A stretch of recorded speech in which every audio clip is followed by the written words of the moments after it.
വിശുദ്ധ മർക്കോസ് എഴുതിയ സുവിശേഷം 1-ാം അധ്യായം. സ്നാപകന്റെ പ്രഭാഷണം. ദൈവപുത്രനായ യേശുക്രിസ്തുവിന്റെ സുവിശേഷത്തിന്റെ ആരംഭം. ഇതാ, നിനക്കു മുമ്പേ ഞാൻ എന്റെ ദൂതനെ അയക്കുന്നു. അവൻ നിന്റെ വഴിയൊരുക്കും. മരുഭൂമിയിൽ വിളിച്ചു പറയുന്നവന്റെ ശബ്ദം, കർത്താവിന്റെ വഴി ഒരുക്കുവിൻ, അവന്റെ പാത നേരെയാക്കുവിൻ എന്ന് യേശയ്യാ പ്രവാചകന്റെ ഗ്രന്ഥത്തിൽ എഴുതപ്പെട്ടിരിക്കുന്നത് പോലെ പാപമോചനത്തിനുള്ള അനുതാപത്തിന്റെ ജ്ഞാനസ്നാനം പ്രസംഗിച്ചുകൊണ്ട് സ്നാപക യോഹന്നാൻ മരുഭൂമിയിൽ പ്രത്യക്ഷപ്പെട്ടു. യൂദയ മുഴുവനിലെയും ജെറുസലേമിലെയും ജനങ്ങൾ അവന്റെ അടുത്തെത്തി. അവർ പാപങ്ങൾ ഏറ്റുപറഞ്ഞ് ജോർദാൻ നദിയിൽ വെച്ച് സ്നാനം സ്വീകരിച്ചു. യോഹന്നാൻ ഒട്ടകരോമം കൊണ്ടുള്ള വസ്ത്രം ധരിച്ചിരുന്നു. അരയിൽ തോൽപ്പട്ട ചുറ്റിയിരുന്നു. വെട്ടുകിളിയും കാട്ടുതേനുമായിരുന്നു അവന്റെ ഭക്ഷണം. അവൻ ഇപ്രകാരം ഉദ്ഘോഷിച്ചു, എന്നേക്കാൾ ശക്തനായവൻ എന്റെ പിന്നാലെ വരുന്നു. കുനിഞ്ഞ് അവന്റെ ചെരുപ്പിന്റെ വള്ളികൾ അഴിക്കാൻ പോലും ഞാൻ യോഗ്യനല്ല. ഞാൻ നിങ്ങൾക്ക് ജലം കൊണ്ടുള്ള സ്നാനം നൽകി, അവനോ പരിശുദ്ധാത്മാവിനാൽ നിങ്ങൾക്ക് സ്നാനം നൽകും. യേശുവിന്റെ ജ്ഞാനസ്നാനം. അന്നൊരിക്കൽ യേശു ഗലീലിയിലെ നസ്രത്തിൽ നിന്ന് വന്ന് ജോർദാനിൽ വെച്ച് യോഹന്നാനിൽ നിന്ന് സ്നാനം സ്വീകരിച്ചു. വെള്ളത്തിൽ നിന്ന് കയറുമ്പോൾ പെട്ടെന്ന് ആകാശം പിളരുന്നതും ആത്മാവ് പ്രാവിന്റെ രൂപത്തിൽ തന്റെ മേൽ ഇറങ്ങി വരുന്നതും അവൻ കണ്ടു.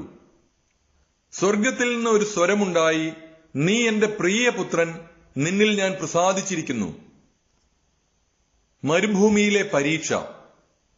ഉടനെ ആത്മാവ് അവനെ മരുഭൂമിയിലേക്ക് നയിച്ചു. സാത്താനാൽ പരീക്ഷിക്കപ്പെട്ട് 40 ദിവസം അവൻ മരുഭൂമിയിൽ വസിച്ചു. അവൻ വന്യമൃഗങ്ങളോട് കൂടെയായിരുന്നു. ദൈവദൂതന്മാർ അവനെ ശുശ്രൂഷിച്ചു.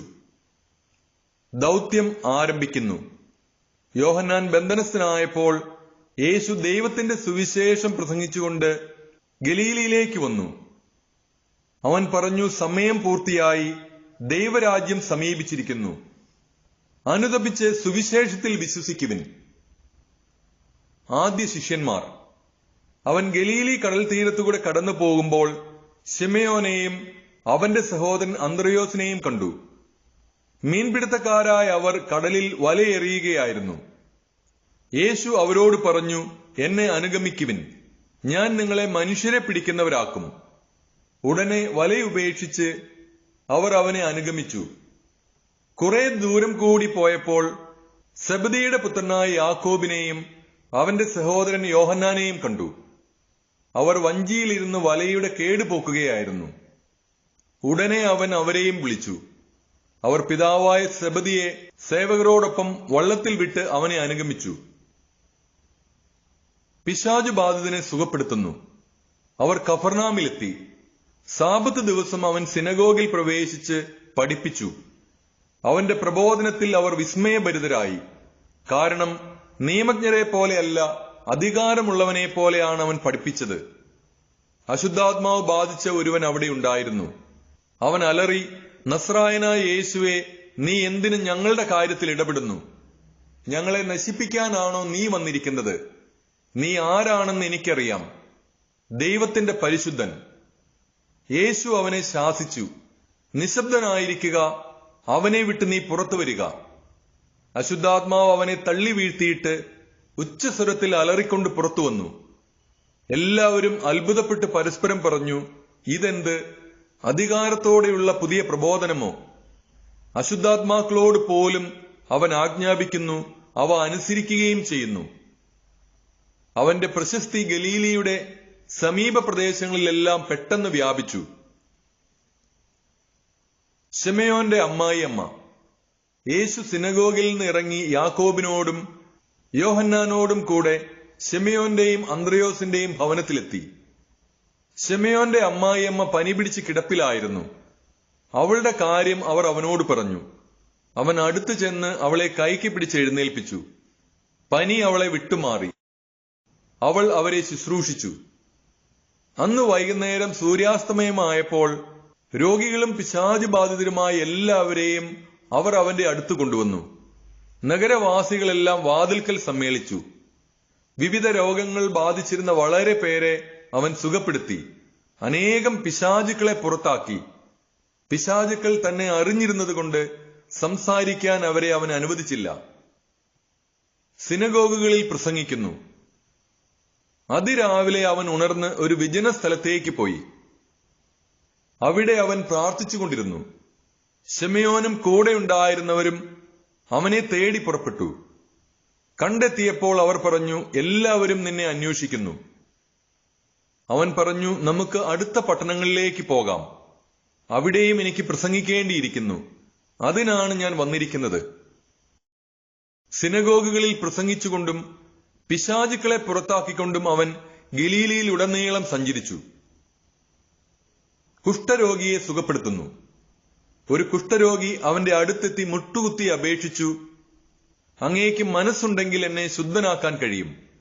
അവൻ കരുണ തോന്നി കൈനീട്ടി അവനെ സ്പർശിച്ചുകൊണ്ട് പറഞ്ഞു, എനിക്ക് മനസ്സുണ്ട്, നിനക്ക് ശുദ്ധിയുണ്ടാകട്ടെ. തൽക്ഷണം കുഷ്ഠം മാറി അവന് ശുദ്ധി വന്നു.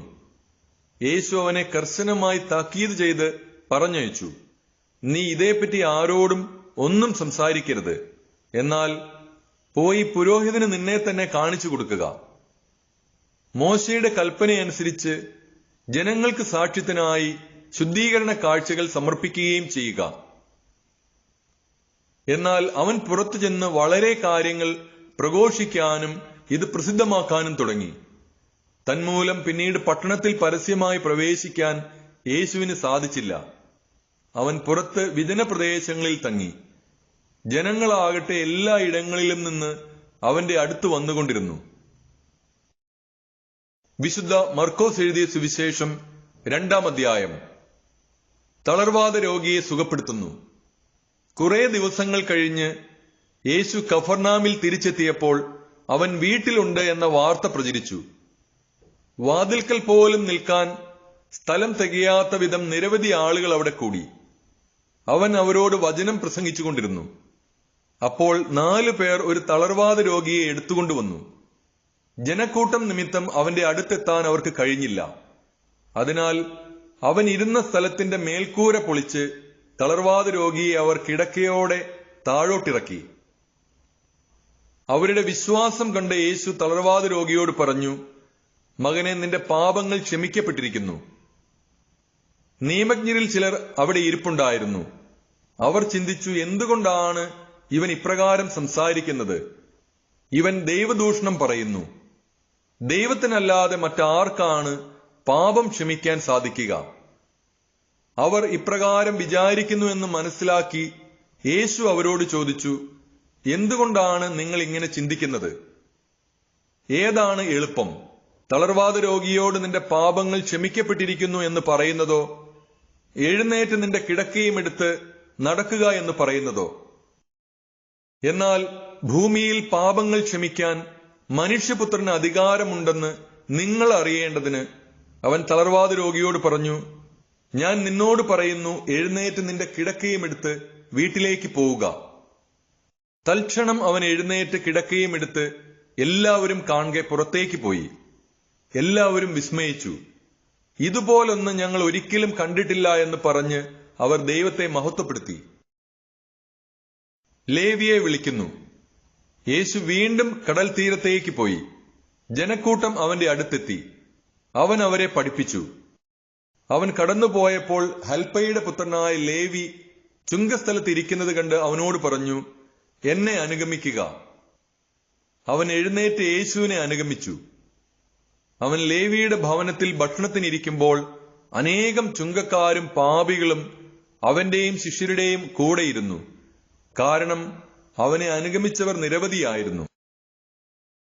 അവൻ പാപികളോടും ചുങ്കക്കാരോടുമൊപ്പം ഭക്ഷണം കഴിക്കുന്നത് കണ്ട് ഫരിസേയരിൽപ്പെട്ട ചില നിയമജ്ഞർ ശിഷ്യന്മാരോട് ചോദിച്ചു, അവൻ ചുങ്കക്കാരുടെയും പാപികളുടെയും കൂടെ ഭക്ഷിക്കുന്നതെന്ത്? ഇത് കേട്ട് യേശു പറഞ്ഞു, ആരോഗ്യമുള്ളവർക്കല്ല, രോഗികൾക്കാണ് വൈദ്യനെ കൊണ്ട് ആവശ്യം. നീതിമാന്മാരെയല്ല, പാപികളെ വിളിക്കാനാണ് ഞാൻ വന്നത്. ഉപവാസത്തെ സംബന്ധിച്ച് തർക്കം. യോഹന്നാന്റെ ശിഷ്യന്മാരും ഫരിസേയരും ഉപവസിക്കുകയായിരുന്നു. ആളുകൾ വന്ന് യേശുവിനോട് ചോദിച്ചു, യോഹന്നാന്റെയും ഫരിസേയരുടെയും ശിഷ്യന്മാർ ഉപവസിക്കുകയും നിന്റെ ശിഷ്യന്മാർ ഉപവസിക്കാതിരിക്കുകയും ചെയ്യുന്നത് എന്തുകൊണ്ട്? യേശു പറഞ്ഞു, മണവാളൻ കൂടെയുള്ളപ്പോൾ മണവറത്തോടർക്ക് ഉപവസിക്കാൻ സാധിക്കുമോ? മണവാളൻ കൂടെയുള്ളിടത്തോളം കാലം അവർക്ക് ഉപവസിക്കാനാവില്ല. മണവാളൻ അവരിൽ നിന്ന് അകറ്റപ്പെടുന്ന കാലം വരും, അന്ന് അവർ ഉപവസിക്കും. ആരും പഴയ വസ്ത്രത്തിൽ പുതിയ കഷ്ണം തുന്നിപ്പിടിപ്പിക്കാറില്ല. അങ്ങനെ ചെയ്താൽ തുന്നിച്ചേർത്ത കഷ്ണം അതിൽ നിന്ന് കീറിപ്പോരുകയും കീറൽ വലുതാവുകയും ചെയ്യും. ആരും പുതിയ വീഞ്ഞ് പഴയ തോൽക്കുടങ്ങളിൽ ഒഴിച്ചു വെക്കാറില്ല. അങ്ങനെ ചെയ്താൽ തോൽക്കുടങ്ങൾ പിളരുകയും വീഞ്ഞും തോൽക്കുടങ്ങളും നഷ്ടപ്പെടുകയും ചെയ്യും. പുതിയ വീഞ്ഞിന് പുതിയ തോൽക്കുടങ്ങൾ വേണം. സാബത്ത് ആചരണത്തെക്കുറിച്ച് വിവാദം. ഒരു ദിവസം അവൻ വിളഞ്ഞു കിടക്കുന്ന ഒരു വയലിലൂടെ പോവുകയായിരുന്നു. പോകുമ്പോൾ ശിഷ്യന്മാർ കതിരുകൾ പറിക്കാൻ തുടങ്ങി. ഫരിസേയർ അവനോട് പറഞ്ഞു, സാബത്തിൽ നിക്ഷിദ്ധമായത് അവർ ചെയ്യുന്നത് എന്തുകൊണ്ട്? അവൻ ചോദിച്ചു, ദാവീദും അനുചരന്മാരും കൈവശം ഒന്നുമില്ലാതെ വിശന്നു വലഞ്ഞപ്പോൾ എന്തു ചെയ്തുവെന്ന് നിങ്ങൾ വായിച്ചിട്ടില്ലേ? അബിയാഥാർ പ്രധാന പുരോഹിതനായിരിക്കെ ദാവീദ് ദേവാലയത്തിൽ പ്രവേശിച്ച് പുരോഹിതന്മാർക്കല്ലാതെ മറ്റാർക്കും ഭക്ഷിക്കാൻ അനുവാദമില്ലാത്ത കാഴ്ചയപ്പം ഭക്ഷിക്കുകയും കൂടെയുണ്ടായിരുന്നവർക്ക് കൊടുക്കുകയും ചെയ്തില്ലേ? അവൻ അവരോട് പറഞ്ഞു, സാബത്ത് മനുഷ്യനു വേണ്ടിയാണ്, മനുഷ്യൻ സാബത്തിനു വേണ്ടിയല്ല. മനുഷ്യപുത്രൻ സാബത്തിന്റെയും കർത്താവാണ്. വിശുദ്ധ മർക്കോസ് എഴുതിയ സുവിശേഷം 3-ാം അധ്യായം. സാബത്തിൽ രോഗശാന്തി. യേശു വീണ്ടും സിനഗോഗിൽ പ്രവേശിച്ചു. കൈ ശോഷിച്ച ഒരാൾ അവിടെ ഉണ്ടായിരുന്നു. യേശുവിൽ കുറ്റം ആരോപിക്കുന്നതിനു വേണ്ടി സാബത്തിൽ അവൻ രോഗശാന്തി നൽകുമോ എന്ന് അറിയാൻ അവർ ഉറ്റുനോക്കിക്കൊണ്ടിരുന്നു. കൈ ശോഷിച്ചവനോട് അവൻ പറഞ്ഞു, എഴുന്നേറ്റ് നടുവിലേക്ക് വരൂ. അനന്തരം അവൻ അവരോട് ചോദിച്ചു, സാബത്തിൽ നന്മ ചെയ്യുന്നതോ തിന്മ ചെയ്യുന്നതോ ജീവൻ രക്ഷിക്കുന്നതോ നശിപ്പിക്കുന്നതോ ഏതാണ് നിയമാനുസൃതം? അവർ നിശബ്ദരായിരുന്നു. അവരുടെ ഹൃദയകാഠിന്യത്തിൽ ദുഃഖിച്ച് അവരെ ക്രോധത്തോടെ നോക്കിക്കൊണ്ട് യേശു അവനോട് പറഞ്ഞു, കൈ നീട്ടുക. അവൻ കൈ നീട്ടി, അത് സുഖപ്പെട്ടു. ഫരിസേയർ ഉടനെ പുറത്തേക്കിറങ്ങി യേശുവിനെ നശിപ്പിക്കുവാൻ വേണ്ടി ഹേറോദേസ് പക്ഷക്കാരുമായി ആലോചന നടത്തി. കടൽ തീരത്തെ അത്ഭുതങ്ങൾ. യേശു ശിഷ്യന്മാരോട് കൂടെ കടൽ തീരത്തേക്ക് പോയി. ഗലീലയിൽ നിന്ന് ഒരു വലിയ ജനക്കൂട്ടം അവനെ അനുഗമിച്ചു. യൂദ, ജെറുസലേം, ഇദുമേയ എന്നിവിടങ്ങളിൽ നിന്നും ജോർദാന്റെ മറുകരയിൽ നിന്നും ടൈർ, സീദോൻ എന്നിവയുടെ പരിസരങ്ങളിൽ നിന്നും ധാരാളം ആളുകൾ അവന്റെ പ്രവൃത്തികളെക്കുറിച്ച് കേട്ട് അവന്റെ അടുത്തെത്തി. ആൾത്തിരക്കിൽപ്പെട്ട് ഞെരുങ്ങാതിരിക്കുന്നതിന് അവൻ ശിഷ്യന്മാരോട് ഒരു വള്ളം ഒരുക്കി നിർത്താൻ ആവശ്യപ്പെട്ടു. എന്തെന്നാൽ അവൻ പലർക്കും രോഗശാന്തി നൽകിയത് മൂലം രോഗമുണ്ടായിരുന്നവരെല്ലാം അവനെ സ്പർശിക്കാൻ തിക്കിത്തിരക്കിക്കൊണ്ടിരുന്നു. അശുദ്ധാത്മാക്കൾ അവനെ കണ്ടപ്പോൾ അവന്റെ മുൻപിൽ വീണ്, നീ ദൈവപുത്രനാണ് എന്ന് വിളിച്ചു പറഞ്ഞു.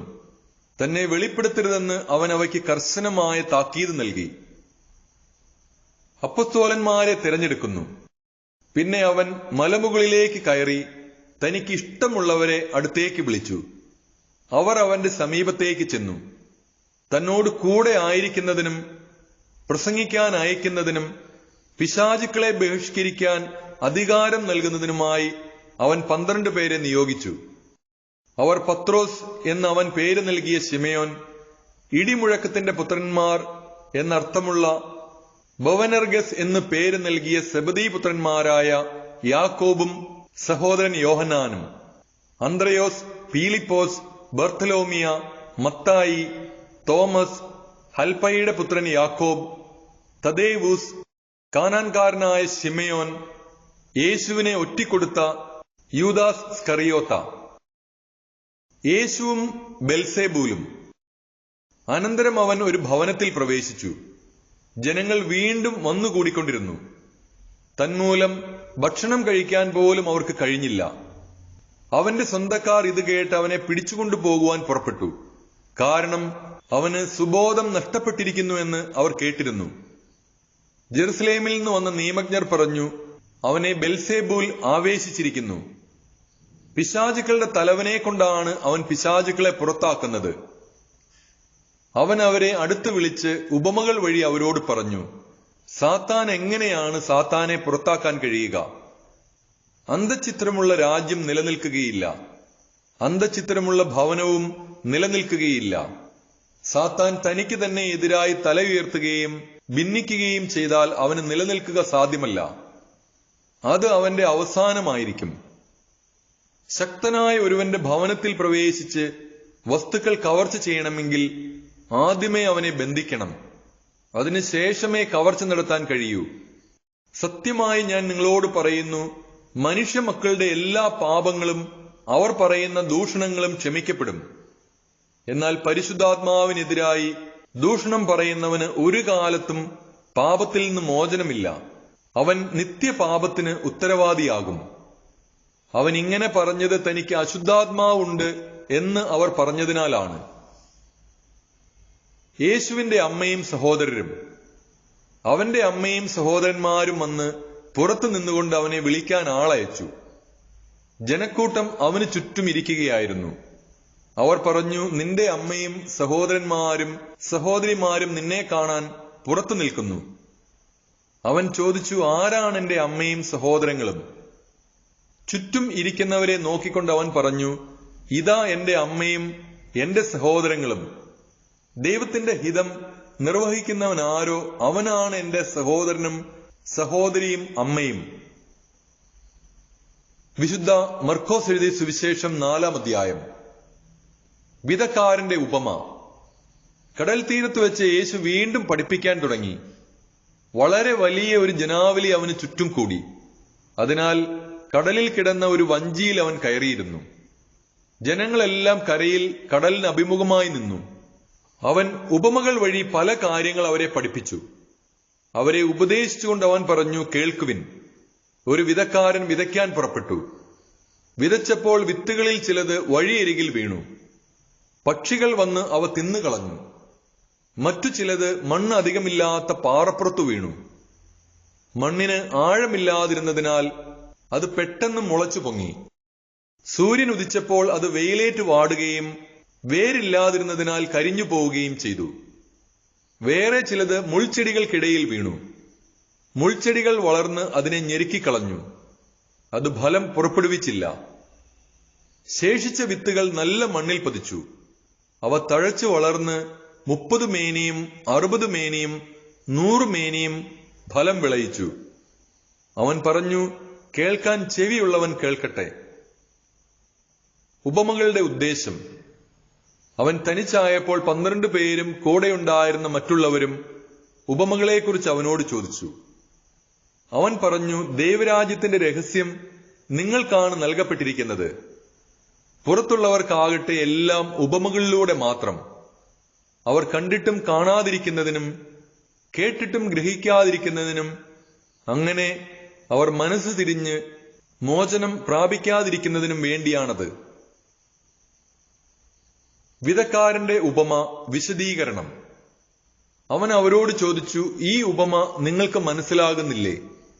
അങ്ങനെയെങ്കിൽ ഉപമകളെല്ലാം നിങ്ങൾ എങ്ങനെ മനസ്സിലാക്കും? വിതക്കാരൻ വചനം വിതയ്ക്കുന്നു. ചിലർ വചനം ശ്രവിക്കുമ്പോൾ തന്നെ സാത്താൻ വന്ന് അവരിൽ വിതയ്ക്കപ്പെട്ട വചനം നീക്കം ചെയ്യുന്നു. ഇവരാണ് വഴിയരികിൽ വിതയ്ക്കപ്പെട്ട വിത്ത്. ചിലർ വചനം കേൾക്കുമ്പോൾ സന്തോഷപൂർവ്വം അത് സ്വീകരിക്കുന്നു. പാറപ്പുറത്ത് വിതയ്ക്കപ്പെട്ട വിത്ത് ഇവരാണ്. വേരില്ലാത്തതിനാൽ അവ അല്പസമയത്തേക്ക് മാത്രം നിലനിൽക്കുന്നു. വചനത്തെ പ്രതി ക്ലേശവും പീഡയും ഉണ്ടാകുമ്പോൾ തൽക്ഷണം അവർ വീണുപോകുന്നു.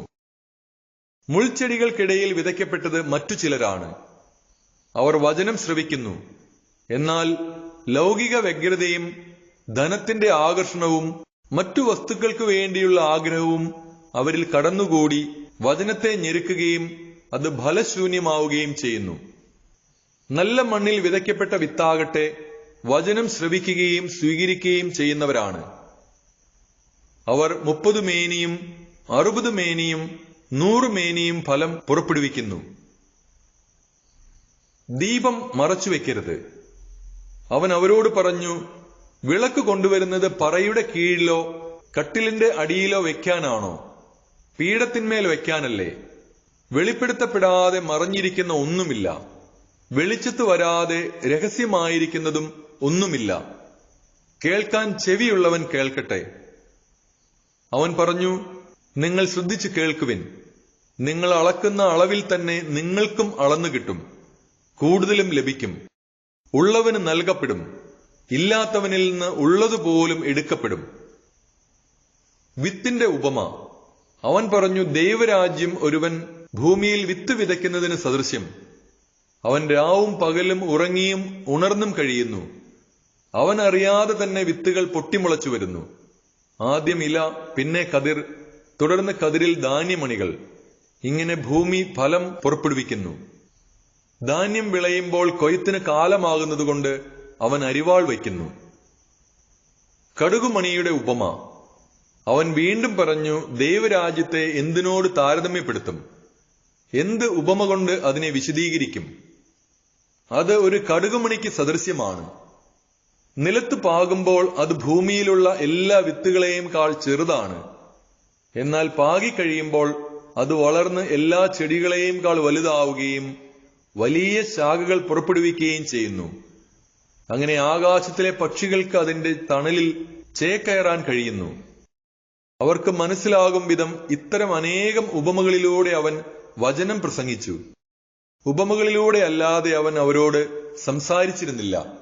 എന്നാൽ ശിഷ്യന്മാർക്ക് എല്ലാം രഹസ്യമായി വിശദീകരിച്ചു കൊടുത്തിരുന്നു. കടലിനെ ശാന്തമാക്കുന്നു. അന്ന് സായാഹ്നമായപ്പോൾ അവൻ അവരോട് പറഞ്ഞു, നമുക്ക് അക്കരയ്ക്ക് പോകാം. അവർ ജനക്കൂട്ടത്തെ വിട്ട് അവനിരുന്ന വഞ്ചിയിൽ തന്നെ അവനെ അക്കരയ്ക്ക് കൊണ്ടുപോയി. വേറെ വള്ളങ്ങളും കൂടെയുണ്ടായിരുന്നു. അപ്പോൾ ഒരു വലിയ കൊടുങ്കാറ്റുണ്ടായി. തിരമാലകൾ വഞ്ചിയിലേക്ക് ആഞ്ഞടിച്ച് കയറി. വഞ്ചിയിൽ വെള്ളം നിറഞ്ഞുകൊണ്ടിരുന്നു. യേശു അമരത്ത് തലയണ വെച്ച് ഉറങ്ങുകയായിരുന്നു. അവർ അവനെ വിളിച്ചുണർത്തി പറഞ്ഞു, ഗുരോ, ഞങ്ങൾ നശിക്കാൻ പോകുന്നു, നീ അത് ഗവനിക്കുന്നില്ലേ? അവൻ ഉണർന്ന് കാറ്റിനെ ശാസിച്ചുകൊണ്ട് കടലിനോട് പറഞ്ഞു, അടങ്ങുക, ശാന്തമാവുക. കാറ്റ് ശമിച്ചു, പ്രശാന്തതയുണ്ടായി. അവൻ അവരോട് ചോദിച്ചു, നിങ്ങൾ ഭയപ്പെടുന്നതെന്ത്? നിങ്ങൾക്ക് വിശ്വാസമില്ലേ? അവർ അത്യധികം ഭയന്ന് പരസ്പരം പറഞ്ഞു, ഇവൻ ആരാണ്? കാറ്റും കടലും പോലും ഇവനെ അനുസരിക്കുന്നല്ലോ. വിശുദ്ധ മർക്കോസ് എഴുതിയ സുവിശേഷം 5-ാം അധ്യായം. പിശാച് ബാധിതനെ സുഖപ്പെടുത്തുന്നു. അവർ കടലിന്റെ മറുകരയിൽ ഗരസേനരുടെ നാട്ടിലെത്തി. അവൻ വഞ്ചിയിൽ നിന്ന് ഇറങ്ങിയ ഉടനെ അശുദ്ധാത്മാവ് ബാധിച്ച ഒരുവൻ ശവകുടീരങ്ങൾക്കിടയിൽ നിന്ന് എതിരെ വന്നു. ശവകുടീരങ്ങൾക്കിടയിൽ താമസിച്ചിരുന്ന അവനെ ചങ്ങല കൊണ്ടുപോലും ബന്ധിച്ചിടാൻ കഴിഞ്ഞിരുന്നില്ല. പലപ്പോഴും അവനെ കാൽവിലങ്ങുകളാലും ചെങ്ങലകളാലും ബന്ധിച്ചിരുന്നെങ്കിലും അവൻ ചെങ്ങലകൾ വലിച്ചു പൊട്ടിക്കുകയും കാൽവിലങ്ങുകൾ തകർത്തു കളയുകയും ചെയ്തിരുന്നു. അവനെ ഒതുക്കി നിർത്താൻ ആർക്കും കഴിഞ്ഞിരുന്നില്ല. രാപകൽ അവൻ കല്ലറകൾക്കിടയിലും മലകളിലുമായിരുന്നു. അവൻ അലറി വിളിക്കുകയും കല്ലുകൊണ്ട് തന്നെ മുറിപ്പെടുത്തുകയും ചെയ്തിരുന്നു. അകലെ വെച്ച് തന്നെ അവൻ യേശുവിനെ കണ്ട് ഓടി വന്നവനെ പ്രണമിച്ചു. ഉച്ചത്തിൽ നിലവിളിച്ചുകൊണ്ട് അവൻ പറഞ്ഞു, മഹോന്നതനായ ദൈവത്തിന്റെ പുത്ര യേശുവേ, അങ്ങ് എന്റെ കാര്യത്തിൽ എന്തിന് ഇടപെടുന്നു? ദൈവത്തെ കൊണ്ട് ആണയിട്ട് ഞാൻ അങ്ങയോട് അപേക്ഷിക്കുന്നു, അങ്ങ് എന്നെ പീഡിപ്പിക്കരുതേ. കാരണം അശുദ്ധാത്മാവെ, ആ മനുഷ്യനിൽ നിന്ന് പുറത്തു വരൂ എന്ന് യേശു ആജ്ഞാപിച്ചിരുന്നു. നിന്റെ പേരെന്താണ്? യേശു ചോദിച്ചു. അവൻ പറഞ്ഞു, എന്റെ പേര് ലെഗിയോൺ. ഞങ്ങൾ അനേകം പേരുണ്ട്. തങ്ങളെ ആ നാട്ടിൽ നിന്ന് പുറത്താക്കരുതേ എന്ന് അവൻ കേണപേക്ഷിച്ചു. വലിയ ഒരു പന്നിക്കൂട്ടം മലയരികിൽ മേയുന്നുണ്ടായിരുന്നു. ഞങ്ങളെ ആ പന്നിക്കൂട്ടത്തിലേക്ക് അയക്കുക, ഞങ്ങൾ അവയിൽ പ്രവേശിച്ചു കൊള്ളട്ടെ എന്ന് അവർ അപേക്ഷിച്ചു. അവൻ അനുവാദം നൽകി. അശുദ്ധാത്മാക്കൾ പുറത്തു വന്ന് പന്നിക്കൂട്ടത്തിൽ പ്രവേശിച്ചു. ഏകദേശം 2000 പന്നികളുണ്ടായിരുന്നു. അവ കിഴുക്കാം തൂക്കായ തീരത്തിലൂടെ പാഞ്ഞു ചെന്ന് കടലിൽ മുങ്ങിച്ചെത്തു. പന്നികളെ മേയിച്ചുകൊണ്ടിരുന്നവർ ഓടിപ്പോയി നഗരങ്ങളിലും നാട്ടിൻപുറങ്ങളിലും വിവരമറിയിച്ചു. സംഭവിച്ചത് എന്തെന്ന് കാണാൻ ജനങ്ങൾ വന്നുകൂടി. അവർ യേശുവിന്റെ അടുത്തെത്തി. ലഗിയോൺ ആവേശിച്ചിരുന്ന പിശാചു ബാധിതൻ വസ്ത്രം ധരിച്ച് സുബോധത്തോടെ അവിടെ ഇരിക്കുന്നത് കണ്ടു. അവർ ഭയപ്പെട്ടു. പിശാചു ബാധിതനും പന്നികൾക്കും സംഭവിച്ചത് കണ്ടവർ അക്കാര്യങ്ങൾ ജനങ്ങളോട് പറഞ്ഞു. തങ്ങളുടെ പ്രദേശം വിട്ടുപോകണമെന്ന് അവർ യേശുവിനോട് അപേക്ഷിച്ചു. അവർ വഞ്ചിയിൽ കയറാൻ തുടങ്ങിയപ്പോൾ പിശാചു ബാധിച്ചിരുന്ന മനുഷ്യൻ അവനോടുകൂടെ പോകുന്നതിന് അനുവാദം ചോദിച്ചു. എന്നാൽ യേശു അനുവദിച്ചില്ല. അവൻ പറഞ്ഞു, നീ വീട്ടിൽ സ്വന്തക്കാരുടെ അടുത്തേക്ക് പോവുക. കർത്താവ് നിനക്ക് വേണ്ടി എന്തെല്ലാം പ്രവർത്തിച്ചുവെന്നും എങ്ങനെ നിന്നോട് കരുണ കാണിച്ചുവെന്നും അവരെ അറിയിക്കുക. അവൻ പോയി യേശു തനിക്ക് വേണ്ടി എന്തെല്ലാം ചെയ്തെന്ന് ദെക്കോപോളോസിൽ പ്രഘോഷിക്കാൻ തുടങ്ങി. ജനങ്ങൾ അത്ഭുതപ്പെട്ടു. രക്തസ്രാവക്കാരി, ജായറോസിന്റെ മകൾ. യേശു വീണ്ടും വഞ്ചിയിൽ മറുകര എത്തിയപ്പോൾ ഒരു വലിയ ജനക്കൂട്ടം അവന് ചുറ്റും കൂടി.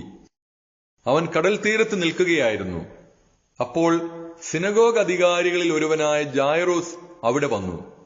അവൻ യേശുവിനെ കണ്ട് കാൽക്കൽ വീണ് അപേക്ഷിച്ചു, എന്റെ കൊച്ചുമകൾ മരിക്കാറായി കിടക്കുന്നു.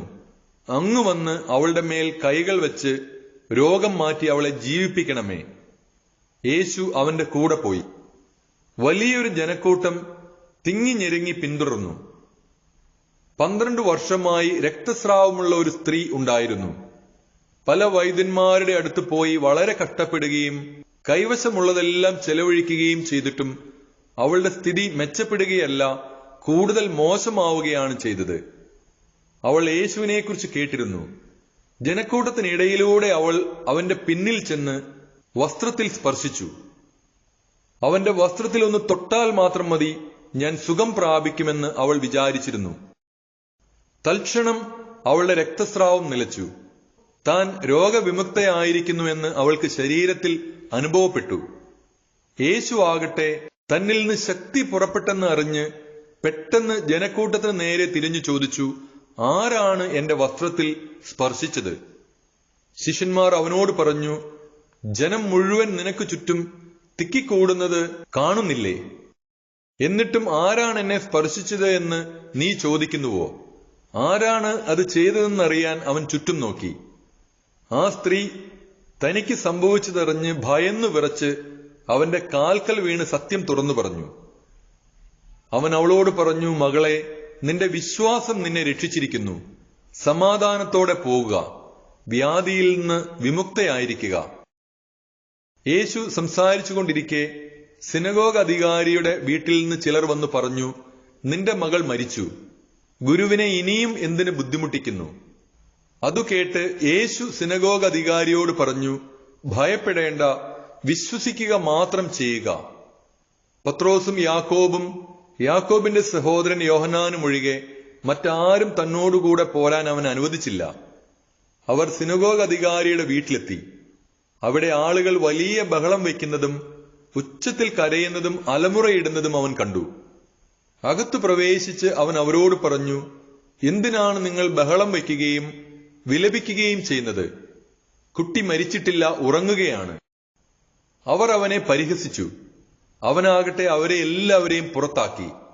അനന്തരം പെൺകുട്ടിയുടെ മാതാപിതാക്കന്മാരെയും തന്റെ കൂടെ ഉണ്ടായിരുന്നവരെയും കൂട്ടിക്കൊണ്ട് അവളെ കിടത്തിയിരുന്നിടത്തേക്ക് അവൻ ചെന്നു. അവൻ അവളുടെ കൈക്ക് പിടിച്ചുകൊണ്ട്, ബാലികെ, എഴുന്നേൽക്കൂ എന്നർത്ഥമുള്ള തലീഥാ ഖും എന്ന് പറഞ്ഞു. തൽക്ഷണം ബാലിക എഴുന്നേറ്റ് നടന്നു. അവൾക്ക് 12 വയസ്സ് പ്രായമുണ്ടായിരുന്നു. അവർ അത്യന്തം വിസ്മയിച്ചു. ആരും ഈ വിവരം അറിയരുത് എന്ന് യേശു അവർക്ക് കർശനമായ ആജ്ഞ നൽകി. അവൾക്ക് ഭക്ഷണം കൊടുക്കാൻ അവൻ നിർദ്ദേശിച്ചു. വിശുദ്ധ മർക്കോസ് എഴുതിയ സുവിശേഷം 6-ാം അധ്യായം. യേശു സ്വദേശത്ത് അവഗണിക്കപ്പെടുന്നു. യേശു അവിടെ നിന്ന് പോയി സ്വന്തം നാട്ടിലെത്തി. ശിഷ്യന്മാർ അവനെ അനുഗമിച്ചു. സാബത്ത് ദിവസം സിനഗോഗിൽ അവൻ പഠിപ്പിക്കാൻ ആരംഭിച്ചു. അവന്റെ വാക്കുകേട്ട പലരും ആശ്ചര്യപ്പെട്ടു പറഞ്ഞു, ഇവന് ഇതെല്ലാം എവിടെ നിന്ന്? ഇവന് കിട്ടിയ ഈ ജ്ഞാനം എന്ത്? എത്ര വലിയ കാര്യങ്ങളാണ് ഇവന്റെ കരങ്ങൾ വഴി സംഭവിക്കുന്നത്. ഇവൻ മറിയത്തിന്റെ മകനും യാക്കോബ്, യോസെ, യൂദാസ്, ശിമയോൻ എന്നിവരുടെ സഹോദരനുമായ മരപ്പണിക്കാരനല്ലേ? ഇവന്റെ സഹോദരിമാരും ഇവിടെ നമ്മുടെ കൂടെയില്ലേ? ഇങ്ങനെ പറഞ്ഞ് അവർ അവനിൽ ഇടറി. യേശു അവരോട് പറഞ്ഞു, സ്വദേശത്തും ബന്ധുജനങ്ങളുടെ ഇടയിലും സ്വഭവനത്തിലുമല്ലാതെ മറ്റെങ്ങും പ്രവാചകൻ അവമതിക്കപ്പെടുന്നില്ല. ഏതാനും രോഗികളുടെ മേൽ കൈകൾ വെച്ച് സുഖപ്പെടുത്തുവാനല്ലാതെ മറ്റ് അത്ഭുതമൊന്നും അവിടെ ചെയ്യാൻ അവന് സാധിച്ചില്ല. അവരുടെ വിശ്വാസരാഹിത്യത്തെക്കുറിച്ച് അവൻ വിസ്മയിച്ചു. ശിഷ്യന്മാരെ അയക്കുന്നു. അവൻ ഗ്രാമപ്രദേശങ്ങളിൽ ചുറ്റി സഞ്ചരിച്ച് പഠിപ്പിച്ചുകൊണ്ടിരുന്നു. അവൻ തന്റെ 12 പേരെ അടുത്ത് വിളിച്ച് 2 പേരെ വീതം അയക്കാൻ തുടങ്ങി. അശുദ്ധാത്മാക്കളുടെ മേൽ അവർക്ക് അധികാരവും കൊടുത്തു. അവൻ കൽപ്പിച്ചു, യാത്രയ്ക്ക് വടിയല്ലാതെ മറ്റൊന്നും, അപ്പമോ സഞ്ചിയോ അരപ്പട്ടയിൽ പണമോ കരുതരുത്. ചെരുപ്പ് ധരിക്കാം, 2 ഉടുപ്പുകൾ ധരിക്കരുത്. അവൻ തുടർന്നു, നിങ്ങൾ ഏതെങ്കിലും സ്ഥലത്ത് ഒരു വീട്ടിൽ പ്രവേശിച്ചാൽ അവിടം വിട്ടു പോകുന്നതുവരെ ആ വീട്ടിൽ താമസിക്കുവിൻ. എവിടെയെങ്കിലും ജനങ്ങൾ നിങ്ങളെ സ്വീകരിക്കാതിരിക്കുകയോ നിങ്ങളുടെ വാക്കുകൾ ശ്രവിക്കാതിരിക്കുകയോ ചെയ്താൽ അവിടെ നിന്ന് പുറപ്പെടുമ്പോൾ അവർക്ക് സാക്ഷ്യത്തിനായി നിങ്ങളുടെ കാലിലെ പൊടി തട്ടിക്കളയുവിൻ. ശിഷ്യന്മാർ പുറപ്പെട്ട് ജനങ്ങളോട് അനുതപിക്കണമെന്ന് പ്രസംഗിച്ചു. അനേകം പിശാചുക്കളെ പുറത്താക്കി അനേകം രോഗികളെ തൈലം പൂശി സുഖപ്പെടുത്തി. സ്നാപക യോഹന്നാന്റെ ശിരച്ഛേദം. ഹെരോദേസ് രാജാവും ഇക്കാര്യങ്ങൾ കേട്ടു. യേശുവിന്റെ പേര് പ്രസിദ്ധമായി കഴിഞ്ഞിരുന്നു. ചിലർ പറഞ്ഞു, സ്നാപക യോഹന്നാൻ മരിച്ചവരിൽ നിന്ന് ഉയർപ്പിക്കപ്പെട്ടിരിക്കുന്നു. അതുകൊണ്ടാണ് അത്ഭുതകരമായ ഈ ശക്തികൾ ഇവനിൽ പ്രവർത്തിക്കുന്നത്. മറ്റു ചിലർ പറഞ്ഞു, ഇവൻ ഏലിയ ആണ്. വേറെ ചിലർ പറഞ്ഞു, പ്രവാചകരിൽ ഒരുവനെ പോലെ ഇവനും ഒരു പ്രവാചകനാണ്. എന്നാൽ ഇതെല്ലാം കേട്ടപ്പോൾ ഹെരോദേസ് പ്രസ്താവിച്ചു, ഞാൻ ശിരച്ഛേദം ചെയ്ത യോഹന്നാൻ ഉയർപ്പിക്കപ്പെട്ടിരിക്കുന്നു. ഹെരോദേസ് ആളയച്ച് യോഹന്നാനെ പിടിപ്പിക്കുകയും കാരാഗ്രഹത്തിൽ ബന്ധിക്കുകയും ചെയ്തിരുന്നു. സ്വന്തം സഹോദരനായ പീലിപ്പോസിന്റെ ഭാര്യ ഹെരോദിയ നിമിത്തമാണ് അവൻ ഇങ്ങനെ ചെയ്തത്. അവൻ അവളെ വിവാഹം ചെയ്തിരുന്നു. യോഹന്നാൻ ഹെരോദോസിനോട് പറഞ്ഞു, സഹോദരന്റെ ഭാര്യയെ നീ സ്വന്തമാക്കുന്നത് നിഷിദ്ധമാണ്. തന്മൂലം ഹെരോദിയായ്ക്ക് യോഹന്നാനോട് വിരോധം തോന്നി. അവനെ വധിക്കാൻ അവൾ ആഗ്രഹിച്ചു. എന്നാൽ അവൾക്ക് സാധിച്ചില്ല. എന്തെന്നാൽ യോഹന്നാൻ നീതിമാനും വിശുദ്ധനുമാണെന്ന് അറിഞ്ഞിരുന്നതുകൊണ്ട് ഹെരോദേസ് അവനെ ഭയപ്പെട്ടു, സംരക്ഷണം നൽകിപ്പോന്നു. അവന്റെ വാക്കുകൾ അവനെ അസ്വസ്ഥനാക്കിയിരുന്നെങ്കിലും അവൻ പറയുന്നതെല്ലാം സന്തോഷത്തോടെ കേൾക്കുമായിരുന്നു. ഹെരോദേസ് തന്റെ ജന്മദിനത്തിൽ രാജസേവകന്മാർക്കും സഹസ്രാധിപന്മാർക്കും ഗലീലയിലെ പ്രമാണികൾക്കും വിരുന്ന് നൽകിയപ്പോൾ ഹെരോദിയായ്ക്ക് അനുകൂലമായ ഒരു അവസരം വന്നു ചേർന്നു.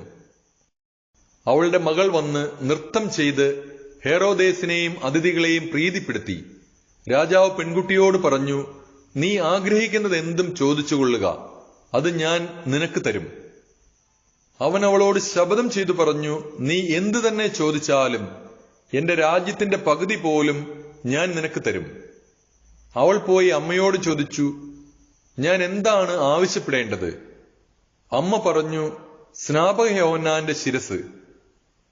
അവൾ ഉടനെ അകത്തു വന്ന് രാജാവിനോട് ആവശ്യപ്പെട്ടു, ഇപ്പോൾ തന്നെ സ്നാപക യോഹന്നാന്റെ ശിരസ് ഒരു തളികയിൽ വെച്ച് എനിക്ക് തരണമെന്ന് ഞാൻ ആഗ്രഹിക്കുന്നു. രാജാവ് അതീവ ദുഃഖിതനായി. എങ്കിലും തന്റെ ശപഥത്തെ പ്രതിയും അതിഥികളെ വിചാരിച്ചും അവളുടെ ആഗ്രഹം നിരസിക്കാൻ അവന് തോന്നിയില്ല. അവന്റെ തല കൊണ്ടുവരുവാൻ ആജ്ഞാപിച്ചൊരു സേവകനെ രാജാവ് ഉടനെ അയച്ചു. അവൻ കാരാഗ്രഹത്തിൽ ചെന്ന് യോഹന്നാന്റെ തല വെട്ടിയെടുത്തു. അതൊരു തളികയിൽ വെച്ച് കൊണ്ടുവന്ന് പെൺകുട്ടിക്ക് കൊടുത്തു. അവൾ അത് അമ്മയെ ഏൽപ്പിച്ചു. ഈ വിവരമറിഞ്ഞ യോഹന്നാന്റെ ശിഷ്യന്മാർ വന്ന് മൃതദേഹം കല്ലറയിൽ സംസ്കരിച്ചു. അപ്പം വർദ്ധിപ്പിക്കുന്നു. അപ്പസ്തോലന്മാർ യേശുവിന്റെ അടുത്ത് ഒരുമിച്ചുകൂടി തങ്ങൾ ചെയ്തതും പഠിപ്പിച്ചതും അറിയിച്ചു. അനേകം ആളുകൾ അവിടെ വരികയും പോകുകയും ചെയ്തിരുന്നു. ഭക്ഷണം കഴിക്കാൻ പോലും അവർക്ക് ഒഴിവ് കിട്ടിയിരുന്നില്ല. അതിനാൽ അവൻ പറഞ്ഞു, നിങ്ങൾ ഒരു വിജന സ്ഥലത്തേക്ക് വരുവിൻ. അല്പം വിശ്രമിക്കാം. അവർ വഞ്ചിയിൽ കയറി ഒരു വിജന സ്ഥലത്തേക്ക് പോയി.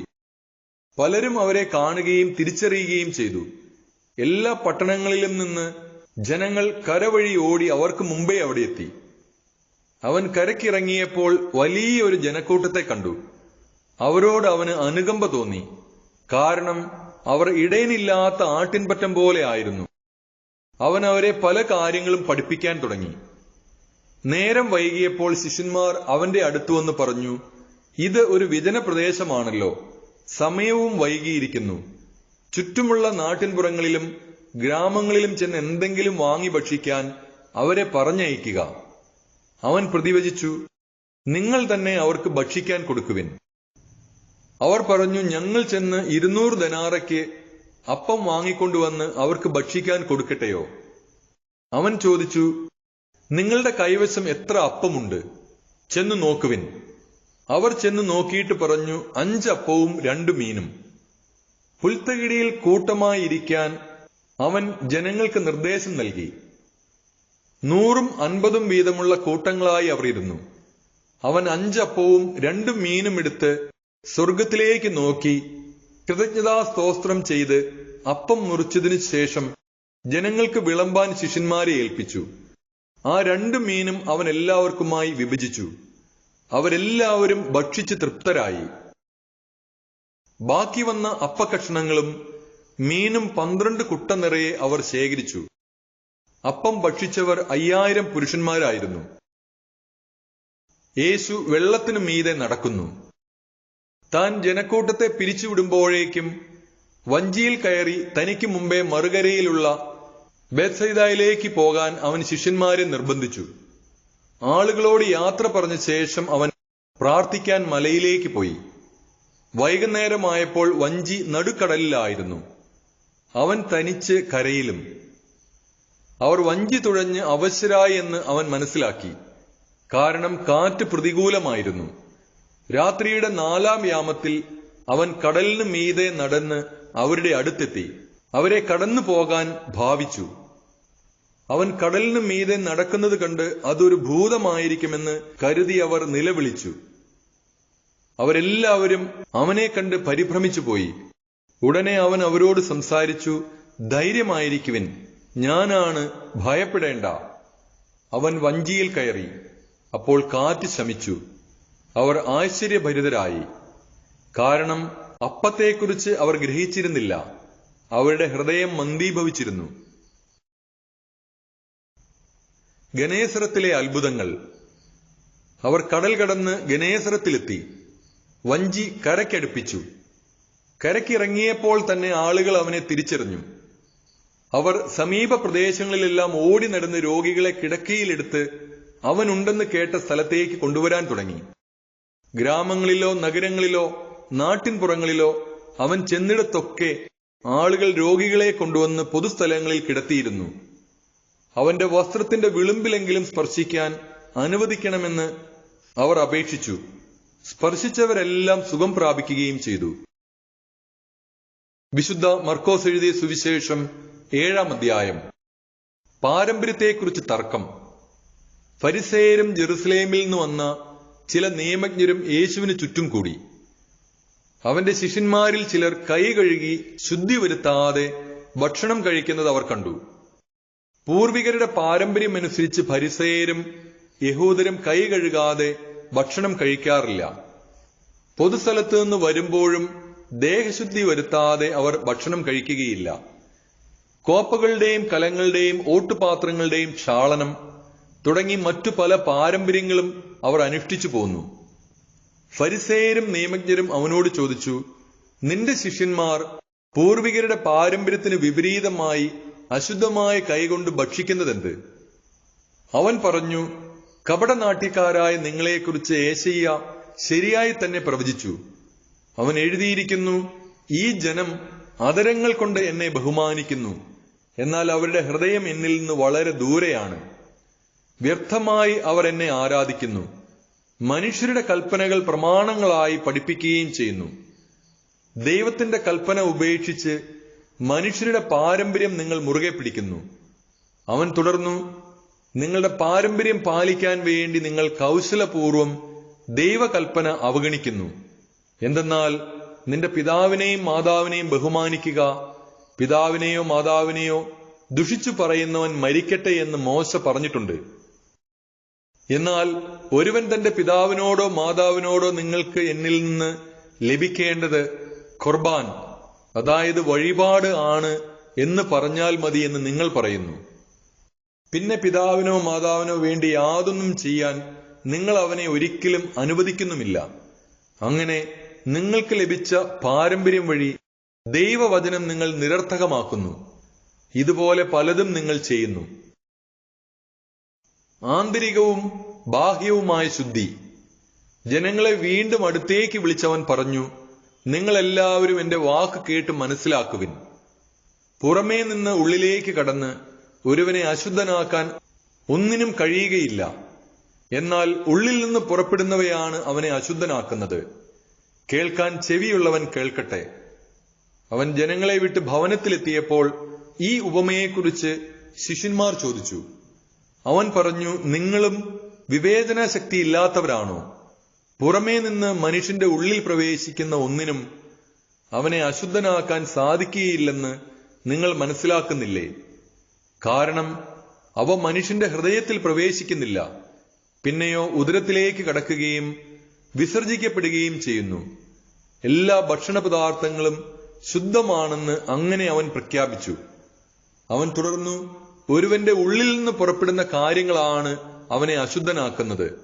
എന്തെന്നാൽ ഉള്ളിൽ നിന്നാണ്, മനുഷ്യന്റെ ഹൃദയത്തിൽ നിന്നാണ് ദുശ്ചിന്ത, പരസംഗം, മോഷണം, കൊലപാതകം, വ്യഭിചാരം, ദുരാഗ്രഹം, ദുഷ്ടത, വഞ്ചന, ഭോഗാസക്തി, അസൂയ, ദൂഷണം, അഹങ്കാരം, മൂഢത എന്നിവ പുറപ്പെടുന്നത്.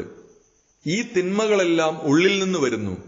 അവ മനുഷ്യനെ അശുദ്ധനാക്കുകയും ചെയ്യുന്നു. സീറോ ഫിനീഷ്യൻ സ്ത്രീയുടെ വിശ്വാസം. അവൻ അവിടെ നിന്ന് എഴുന്നേറ്റ് ടയറിലേക്ക് പോയി. അവിടെ ഒരു വീട്ടിൽ പ്രവേശിച്ചു. തന്നെ ആരും തിരിച്ചറിയാതിരിക്കണമെന്ന് അവൻ ആഗ്രഹിച്ചു. എങ്കിലും അവന് മറഞ്ഞിരിക്കാൻ കഴിഞ്ഞില്ല. ഒരു സ്ത്രീ അവനെക്കുറിച്ച് കേട്ട് അവിടെ എത്തി. അവൾക്ക് അശുദ്ധാത്മാവ് ബാധിച്ച ഒരു കൊച്ചു മകൾ ഉണ്ടായിരുന്നു. ആ സ്ത്രീ വന്ന് അവന്റെ കാൽക്കൽ വീണു. അവൾ സീറോ ഫിനീഷ്യൻ വംശത്തിൽപ്പെട്ട ഒരു ഗ്രീക്കുകാരിയായിരുന്നു.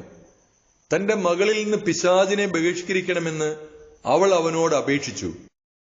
അവൻ പ്രതിവചിച്ചു, ആദ്യം മക്കൾ ഭക്ഷിച്ച് തൃപ്തരാകട്ടെ. മക്കളുടെ അപ്പം എടുത്ത് നായ്ക്കൾക്ക് എറിഞ്ഞു കൊടുക്കുന്നത് നന്നല്ല. അവൾ മറുപടി പറഞ്ഞു, കർത്താവേ, അത് ശരിയാണ്. എങ്കിലും മേശയ്ക്ക് കീഴെ നിന്ന് നായ്ക്കളും മക്കൾക്കുള്ള അപ്പക്കഷ്ണങ്ങളുടെ ബാക്കി തിന്നുന്നുണ്ടല്ലോ. അവൻ അവളോട് പറഞ്ഞു, ഈ വാക്കുമൂലം നീ പൊയ്ക്കൊള്ളുക. പിശാച് നിന്റെ മകളെ വിട്ടുപോയിരിക്കുന്നു. അവൾ വീട്ടിലേക്ക് പോയി. കുട്ടി കട്ടിലിൽ കിടക്കുന്നത് അവൾ കണ്ടു. പിശാച് അവളെ വിട്ടുപോയിരുന്നു. ബദിരനെ സുഖപ്പെടുത്തുന്നു. അവൻ ടൈർ പ്രദേശത്തു നിന്ന് പുറപ്പെട്ട് സീദോൻ കടന്ന് ദെക്കോപോളിസ് പ്രദേശത്തുകൂടെ ഗലീലി കടൽ തീരത്തേക്ക് പോയി. ബദിരനും സംസാരത്തിന് തടസ്സമുണ്ടായിരുന്നവനുമായ ഒരുവനെ അവർ അവന്റെ അടുത്ത് കൊണ്ടുവന്നു. അവന്റെ മേൽ കൈകൾ വയ്ക്കണമെന്ന് അവർ അവനോട് അപേക്ഷിച്ചു. യേശു അവനെ ജനക്കൂട്ടത്തിൽ നിന്ന് മാറ്റി നിർത്തി അവന്റെ ചെവികളിൽ വിരലുകളിട്ടു. തുപ്പലുകൊണ്ട് അവന്റെ നാവിൽ സ്പർശിച്ചു. സ്വർഗത്തിലേക്ക് നോക്കി നെടുവീർപ്പെട്ടുകൊണ്ട് അവനോട് പറഞ്ഞു, എഫാത്ത, തുറക്കപ്പെടട്ടെ എന്നർത്ഥം. ഉടനെ അവന്റെ ചെവികൾ തുറന്നു, നാവിന്റെ കെട്ടഴിഞ്ഞു. അവൻ സ്ഫുടമായി സംസാരിച്ചു. ഇക്കാര്യം ആരോടും പറയരുതെന്ന് അവൻ അവരെ വിലക്കി. എന്നാൽ എത്രയേറെ അവൻ വിലക്കിയോ അത്രയേറെ ശുഷ്കാന്തിയോടെ അവർ അത് പ്രഘോഷിച്ചു. അവർ അളവറ്റ വിസ്മയത്തോടെ പറഞ്ഞു, അവൻ എല്ലാ കാര്യങ്ങളും നന്നായി ചെയ്യുന്നു. ബധിരർക്ക് ശ്രവണശക്തിയും ഊമർക്ക് സംസാരശക്തിയും നൽകുന്നു. വിശുദ്ധ മർക്കോസ് എഴുതിയ സുവിശേഷം 8-ാം അധ്യായം. വീണ്ടും അപ്പം വർദ്ധിപ്പിക്കുന്നു. ആ ദിവസങ്ങളിൽ വീണ്ടും ഒരു വലിയ ജനാവലി ഒന്നിച്ചുകൂടി. അവർക്ക് ഭക്ഷിക്കാൻ ഒന്നും ഉണ്ടായിരുന്നില്ല. അവൻ ശിഷ്യന്മാരെ വിളിച്ചു പറഞ്ഞു, ഈ ജനക്കൂട്ടത്തോട് എനിക്ക് അനുകമ്പ തോന്നുന്നു. ഇവർ 3 ദിവസമായി എന്നോട് കൂടെയാണ്. അവർക്ക് ഭക്ഷിക്കാൻ ഒന്നുമില്ല. അവരെ വിശപ്പോടെ വീട്ടിലേക്ക് പറഞ്ഞയച്ചാൽ വഴിയിൽ തളർന്നു വീണേക്കും. ചിലർ ദൂരെ നിന്ന് വന്നവരാണ്. ശിഷ്യന്മാർ അവനോട് ചോദിച്ചു, ഈ വിജനസ്ഥലത്ത് ഇവർക്കെല്ലാം അപ്പം കൊടുക്കുന്നത് എങ്ങനെ? അവൻ ചോദിച്ചു, നിങ്ങളുടെ പക്കൽ എത്ര അപ്പമുണ്ട്? 7 എന്ന് അവർ പറഞ്ഞു. അവൻ ജനക്കൂട്ടത്തോട് നിലത്തിരിക്കാൻ ആജ്ഞാപിച്ചു. പിന്നീട് അവൻ ആ 7 അപ്പം എടുത്ത് കൃതജ്ഞതാ സ്തോത്രം ചെയ്ത് മുറിച്ച് ജനങ്ങൾക്ക് വിളമ്പാൻ ശിഷ്യന്മാരെ ഏൽപ്പിച്ചു. അവർ അത് ജനങ്ങൾക്ക് വിളമ്പി. കുറെ ചെറിയ മത്സ്യങ്ങളും അവരുടെ പക്കലുണ്ടായിരുന്നു. അവൻ അവയും ആശീർവദിച്ചു വിളമ്പാൻ ശിഷ്യന്മാരെ ഏൽപ്പിച്ചു. ജനം ഭക്ഷിച്ച് തൃപ്തരായി. ശേഷിച്ച കഷ്ണങ്ങൾ 7 കുട്ട നിറയെ അവർ ശേഖരിച്ചു. ഭക്ഷിച്ചവർ ഏകദേശം 4000 പേരുണ്ടായിരുന്നു. അവൻ അവരെ പറഞ്ഞയച്ചതിന് ശേഷം ശിഷ്യന്മാരോടൊപ്പം ഒരു വഞ്ചിയിൽ കയറി ദൽമാനൂത്ത പ്രദേശത്തേക്ക് പോയി. ഫരിസേയർ അടയാളം ആവശ്യപ്പെടുന്നു. ഫരിസേയർ വന്ന് അവനുമായി തർക്കിക്കാൻ തുടങ്ങി. അവർ അവനെ പരീക്ഷിച്ചുകൊണ്ട് സ്വർഗത്തിൽ നിന്ന് ഒരു അടയാളം ആവശ്യപ്പെട്ടു. അവൻ ആത്മാവിൽ അഗാധമായി നെടുവീർപ്പെട്ടുകൊണ്ട് പറഞ്ഞു, എന്തുകൊണ്ടാണ് ഈ തലമുറ അടയാളം അന്വേഷിക്കുന്നത്? സത്യമായി ഞാൻ നിങ്ങളോട് പറയുന്നു, ഈ തലമുറയ്ക്ക് അടയാളം നൽകപ്പെടുകയില്ല. അവൻ അവരെ വിട്ട് വീണ്ടും വഞ്ചിയിൽ കയറി മറുകരയിലേക്ക് പോയി. ഫരിസേയരുടെ പുളിമാവ്. ശിഷ്യന്മാർ അപ്പം എടുക്കാൻ മറന്നുപോയിരുന്നു. വഞ്ചിയിൽ അവരുടെ പക്കൽ ഒരപ്പം മാത്രമേ ഉണ്ടായിരുന്നുള്ളൂ. അവൻ മുന്നറിയിപ്പ് നൽകി, നിങ്ങൾ ജാഗരൂകരായിരിക്കുവിൻ. ഫരിസേയരുടെയും ഹെരോദേസിന്റെയും പുളിപ്പിനെക്കുറിച്ച് കരുതലോടെ ഇരിക്കുവിൻ. അവൻ ഇങ്ങനെ പറഞ്ഞത് തങ്ങളുടെ പക്കൽ അപ്പം ഇല്ലാത്തതുകൊണ്ടാണ് എന്ന് അവർ പരസ്പരം പറഞ്ഞു. ഇതു മനസ്സിലാക്കിയ യേശു അവരോട് പറഞ്ഞു, നിങ്ങൾക്ക് അപ്പമില്ലാത്തതിനെക്കുറിച്ച് എന്തിനു തർക്കിക്കുന്നു? ഇനിയും നിങ്ങൾ മനസ്സിലാക്കുകയും ഗ്രഹിക്കുകയും ചെയ്യുന്നില്ലേ? നിങ്ങളുടെ ഹൃദയങ്ങൾ മന്ദീഭവിച്ചിരിക്കുന്നുവോ? കണ്ണുണ്ടായിട്ടും നിങ്ങൾ കാണുന്നില്ലേ? ചെവിയുണ്ടായിട്ടും നിങ്ങൾ കേൾക്കുന്നില്ലേ? നിങ്ങൾ ഓർമ്മിക്കുന്നില്ലേ? 5 അപ്പം ഞാൻ 5000 പേർക്കായി ഭാഗിച്ചപ്പോൾ ശേഷിച്ച കഷ്ണങ്ങൾ നിങ്ങൾ എത്ര കുട്ട നിറച്ചെടുത്തു? 12 എന്ന് അവർ പറഞ്ഞു. 7 അപ്പം 4000 പേർക്ക് വീതിച്ചപ്പോൾ മിച്ചം വന്ന കഷ്ണങ്ങൾ നിങ്ങൾ എത്ര കുട്ടയെടുത്തു? 7 എന്ന് അവർ മറുപടി പറഞ്ഞു. അവൻ ചോദിച്ചു, എന്നിട്ടും നിങ്ങൾ ഗ്രഹിക്കുന്നില്ലേ? അന്ധന് കാഴ്ച. പിന്നീട് അവൻ ബേത്സയിദായിലെത്തി. കുറെ പേർ ഒരു അന്ധനെ അവന്റെ അടുത്ത് കൊണ്ടുവന്ന് അവനെ സ്പർശിക്കണമെന്ന് യേശുവിനോട് അപേക്ഷിച്ചു. അവൻ അന്ധനെ കൈക്ക് പിടിച്ച് ഗ്രാമത്തിന് വെളിയിലേക്ക് കൊണ്ടുപോയി. അവന്റെ കണ്ണുകളിൽ തുപ്പിയ ശേഷം അവന്റെ മേൽ കൈവച്ചുകൊണ്ട് ചോദിച്ചു, നീ എന്തെങ്കിലും കാണുന്നുണ്ടോ? നോക്കിയിട്ട് അവൻ പറഞ്ഞു, ഞാൻ മനുഷ്യരെ കാണുന്നുണ്ട്. അവർ മരങ്ങളെ പോലെ ഇരിക്കുന്നു, നടക്കുന്നതായും കാണുന്നു. വീണ്ടും യേശു അവന്റെ കണ്ണുകളിൽ കൈകൾ വെച്ചു. അവൻ സൂക്ഷിച്ചു നോക്കി. കാഴ്ച തിരിച്ചു കിട്ടുകയും ചെയ്തു. അവൻ എല്ലാ വസ്തുക്കളും വ്യക്തമായി കണ്ടു. ഗ്രാമത്തിൽ പ്രവേശിക്കുക പോലും ചെയ്യരുത് എന്ന് പറഞ്ഞ് യേശു അവനെ വീട്ടിലേക്ക് അയച്ചു. പത്രോസിന്റെ വിശ്വാസ പ്രഖ്യാപനം. യേശുവും ശിഷ്യന്മാരും കേസറിയ ഫിലിപ്പിയിലെ ഗ്രാമങ്ങളിലേക്ക് പുറപ്പെട്ടു. വഴിമധ്യേ അവൻ ശിഷ്യന്മാരോട് ചോദിച്ചു, ഞാൻ ആരെന്നാണ് ആളുകൾ പറയുന്നത്? അവർ പറഞ്ഞു, ചിലർ സ്നാപക യോഹന്നാൻ എന്നും മറ്റു ചിലർ ഏലിയ എന്നും വേറെ ചിലർ പ്രവാചകന്മാരിൽ ഒരുവനെന്നും പറയുന്നു. അവൻ ചോദിച്ചു, എന്നാൽ ഞാൻ ആരെന്നാണ് നിങ്ങൾ പറയുന്നത്? പത്രോസ് മറുപടി പറഞ്ഞു, നീ ക്രിസ്തുവാണ്. തന്നെക്കുറിച്ച് ആരോടും പറയരുതെന്ന് അവൻ അവരോട് കൽപ്പിച്ചു. പീഡാനുഭവവും ഉദ്ധാനവും. 1-ാം പ്രവചനം. മനുഷ്യപുത്രൻ വളരെയേറെ സഹിക്കുകയും ജനപ്രമാണികൾ, പ്രധാന പുരോഹിതന്മാർ, നിയമജ്ഞർ എന്നിവരാൽ തിരസ്കരിക്കപ്പെടുകയും വധിക്കപ്പെടുകയും 3 ദിവസങ്ങൾക്ക് ശേഷം ഉയിർത്തെഴുന്നേൽക്കുകയും ചെയ്യേണ്ടിയിരിക്കുന്നുവെന്ന് അവൻ അവരെ പഠിപ്പിക്കാൻ തുടങ്ങി. അവൻ ഇക്കാര്യം തുറന്നു പറഞ്ഞു. അപ്പോൾ പത്രോസ് അവനെ മാറ്റി നിർത്തിക്കൊണ്ട് തടസ്സം പറയാൻ തുടങ്ങി. യേശു പിന്തിരിഞ്ഞു നോക്കിയപ്പോൾ ശിഷ്യന്മാർ നിൽക്കുന്നത് കണ്ട് പത്രോസിനെ ശാസിച്ചുകൊണ്ട് പറഞ്ഞു, സാത്താനെ, നീ എന്റെ മുൻപിൽ നിന്ന് പോകൂ. നിന്റെ ചിന്ത ദൈവികമല്ല, മാനുഷികമാണ്.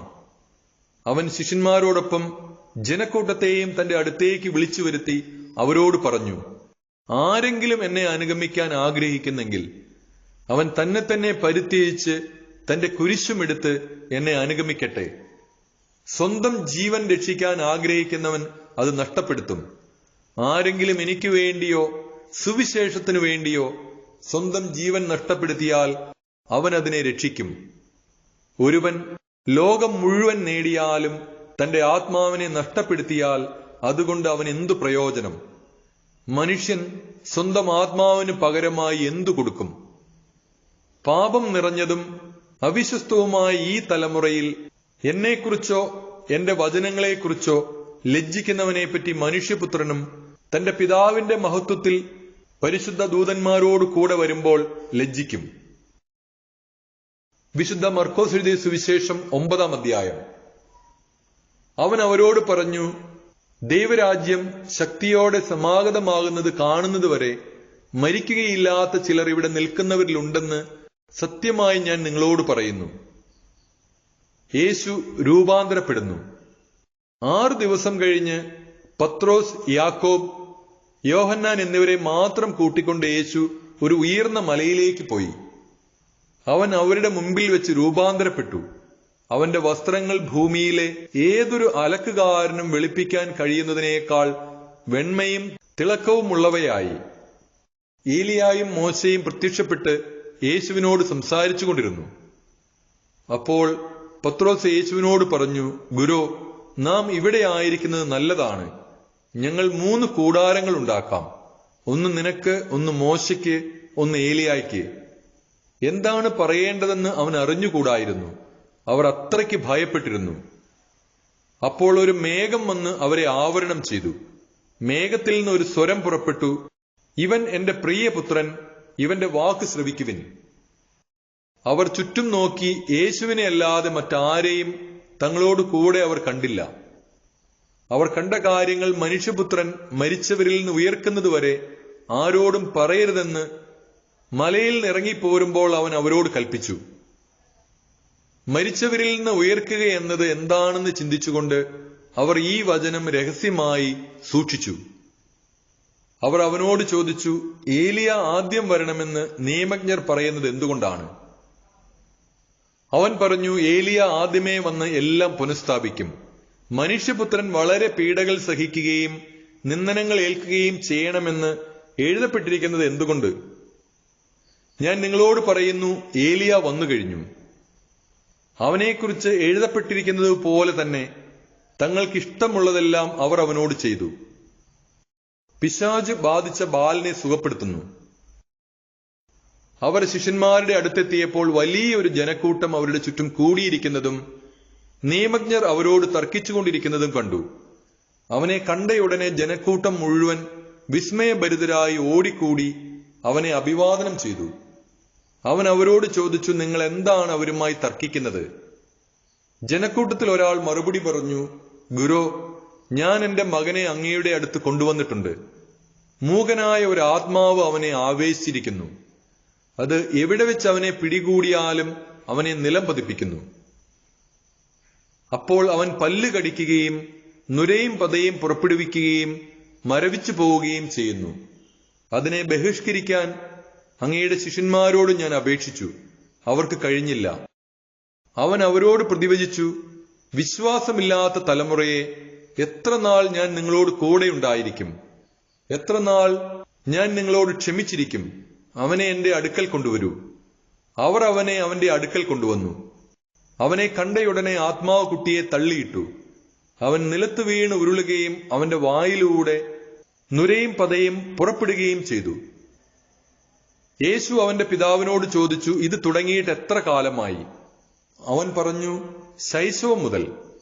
പലപ്പോഴും അത് അവനെ നശിപ്പിക്കാൻ വേണ്ടി തീയിലും വെള്ളത്തിലും വീഴ്ത്തിയിട്ടുണ്ട്.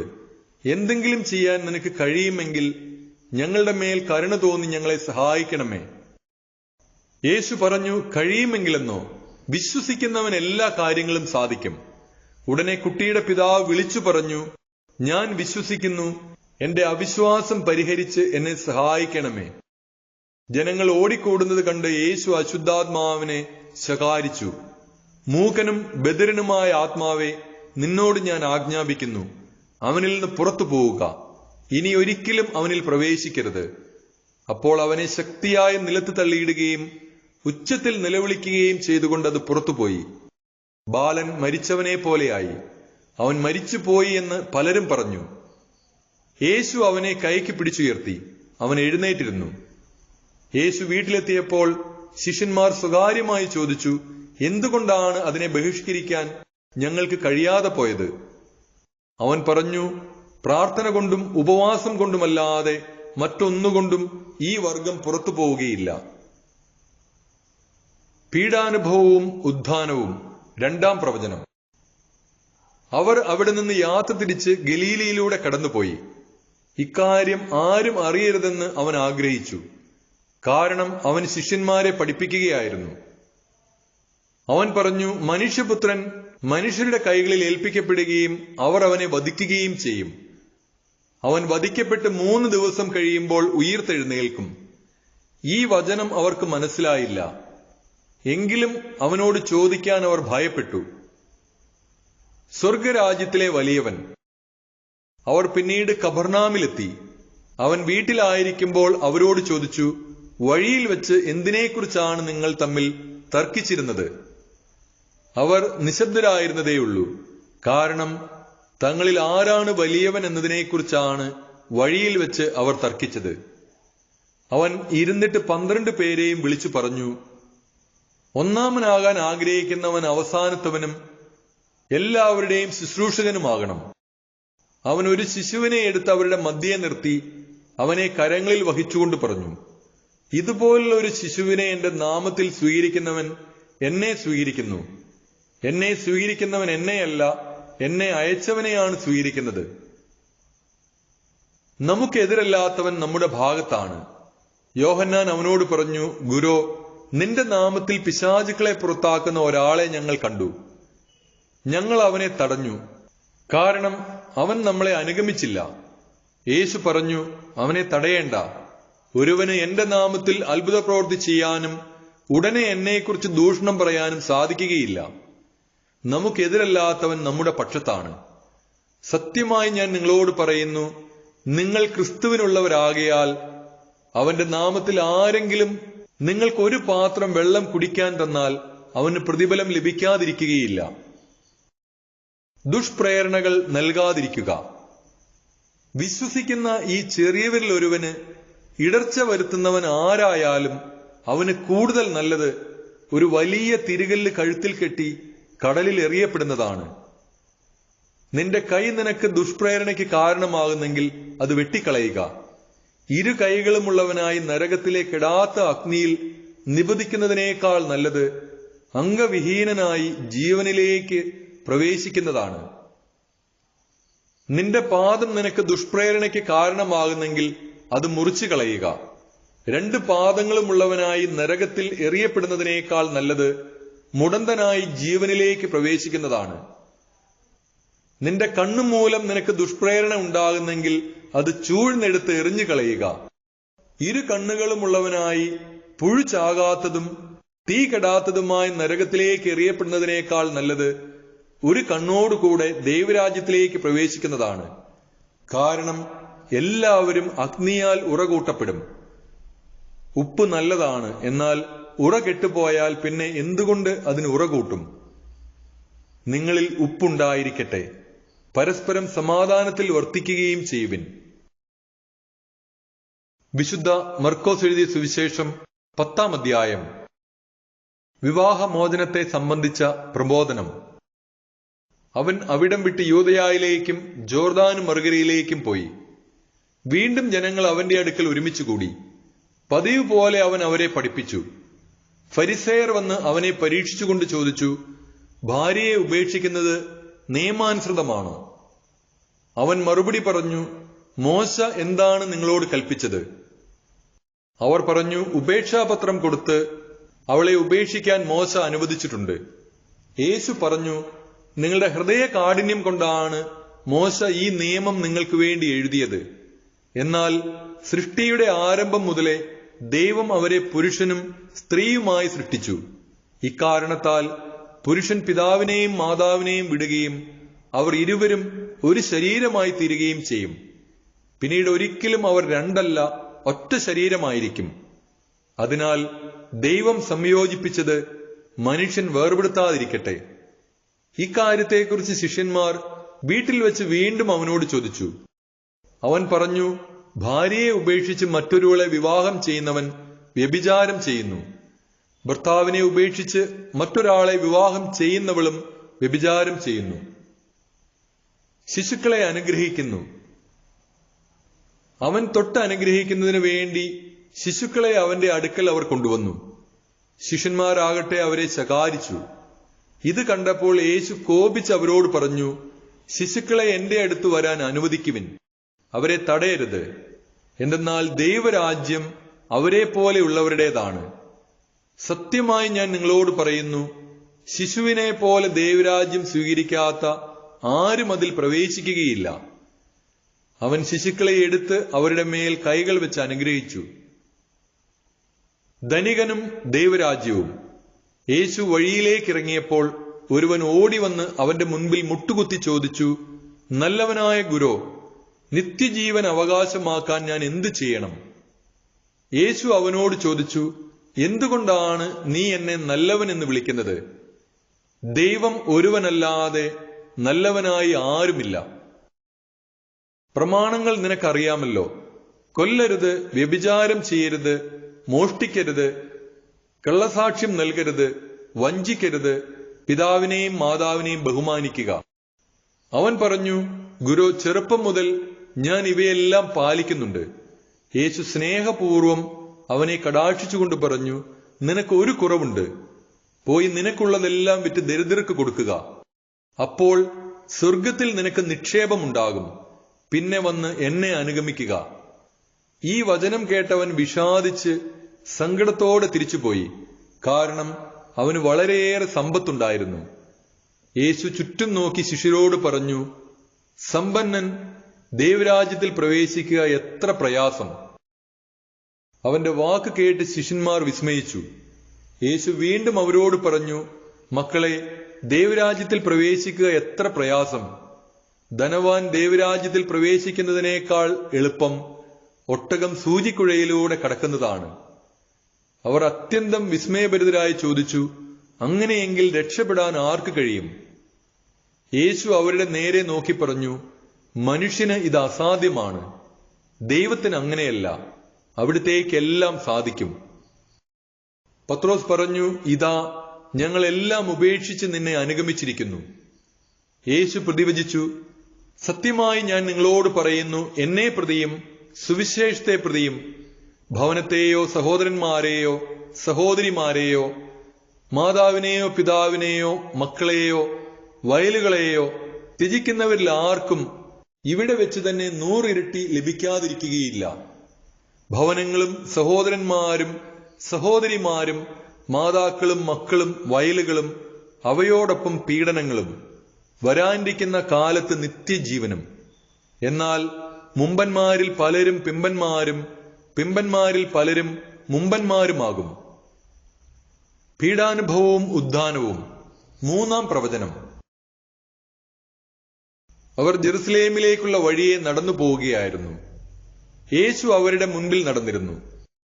അവർ വിസ്മയിച്ചു. അനുയാത്ര ചെയ്തിരുന്നവർ ഭയപ്പെടുകയും ചെയ്തു.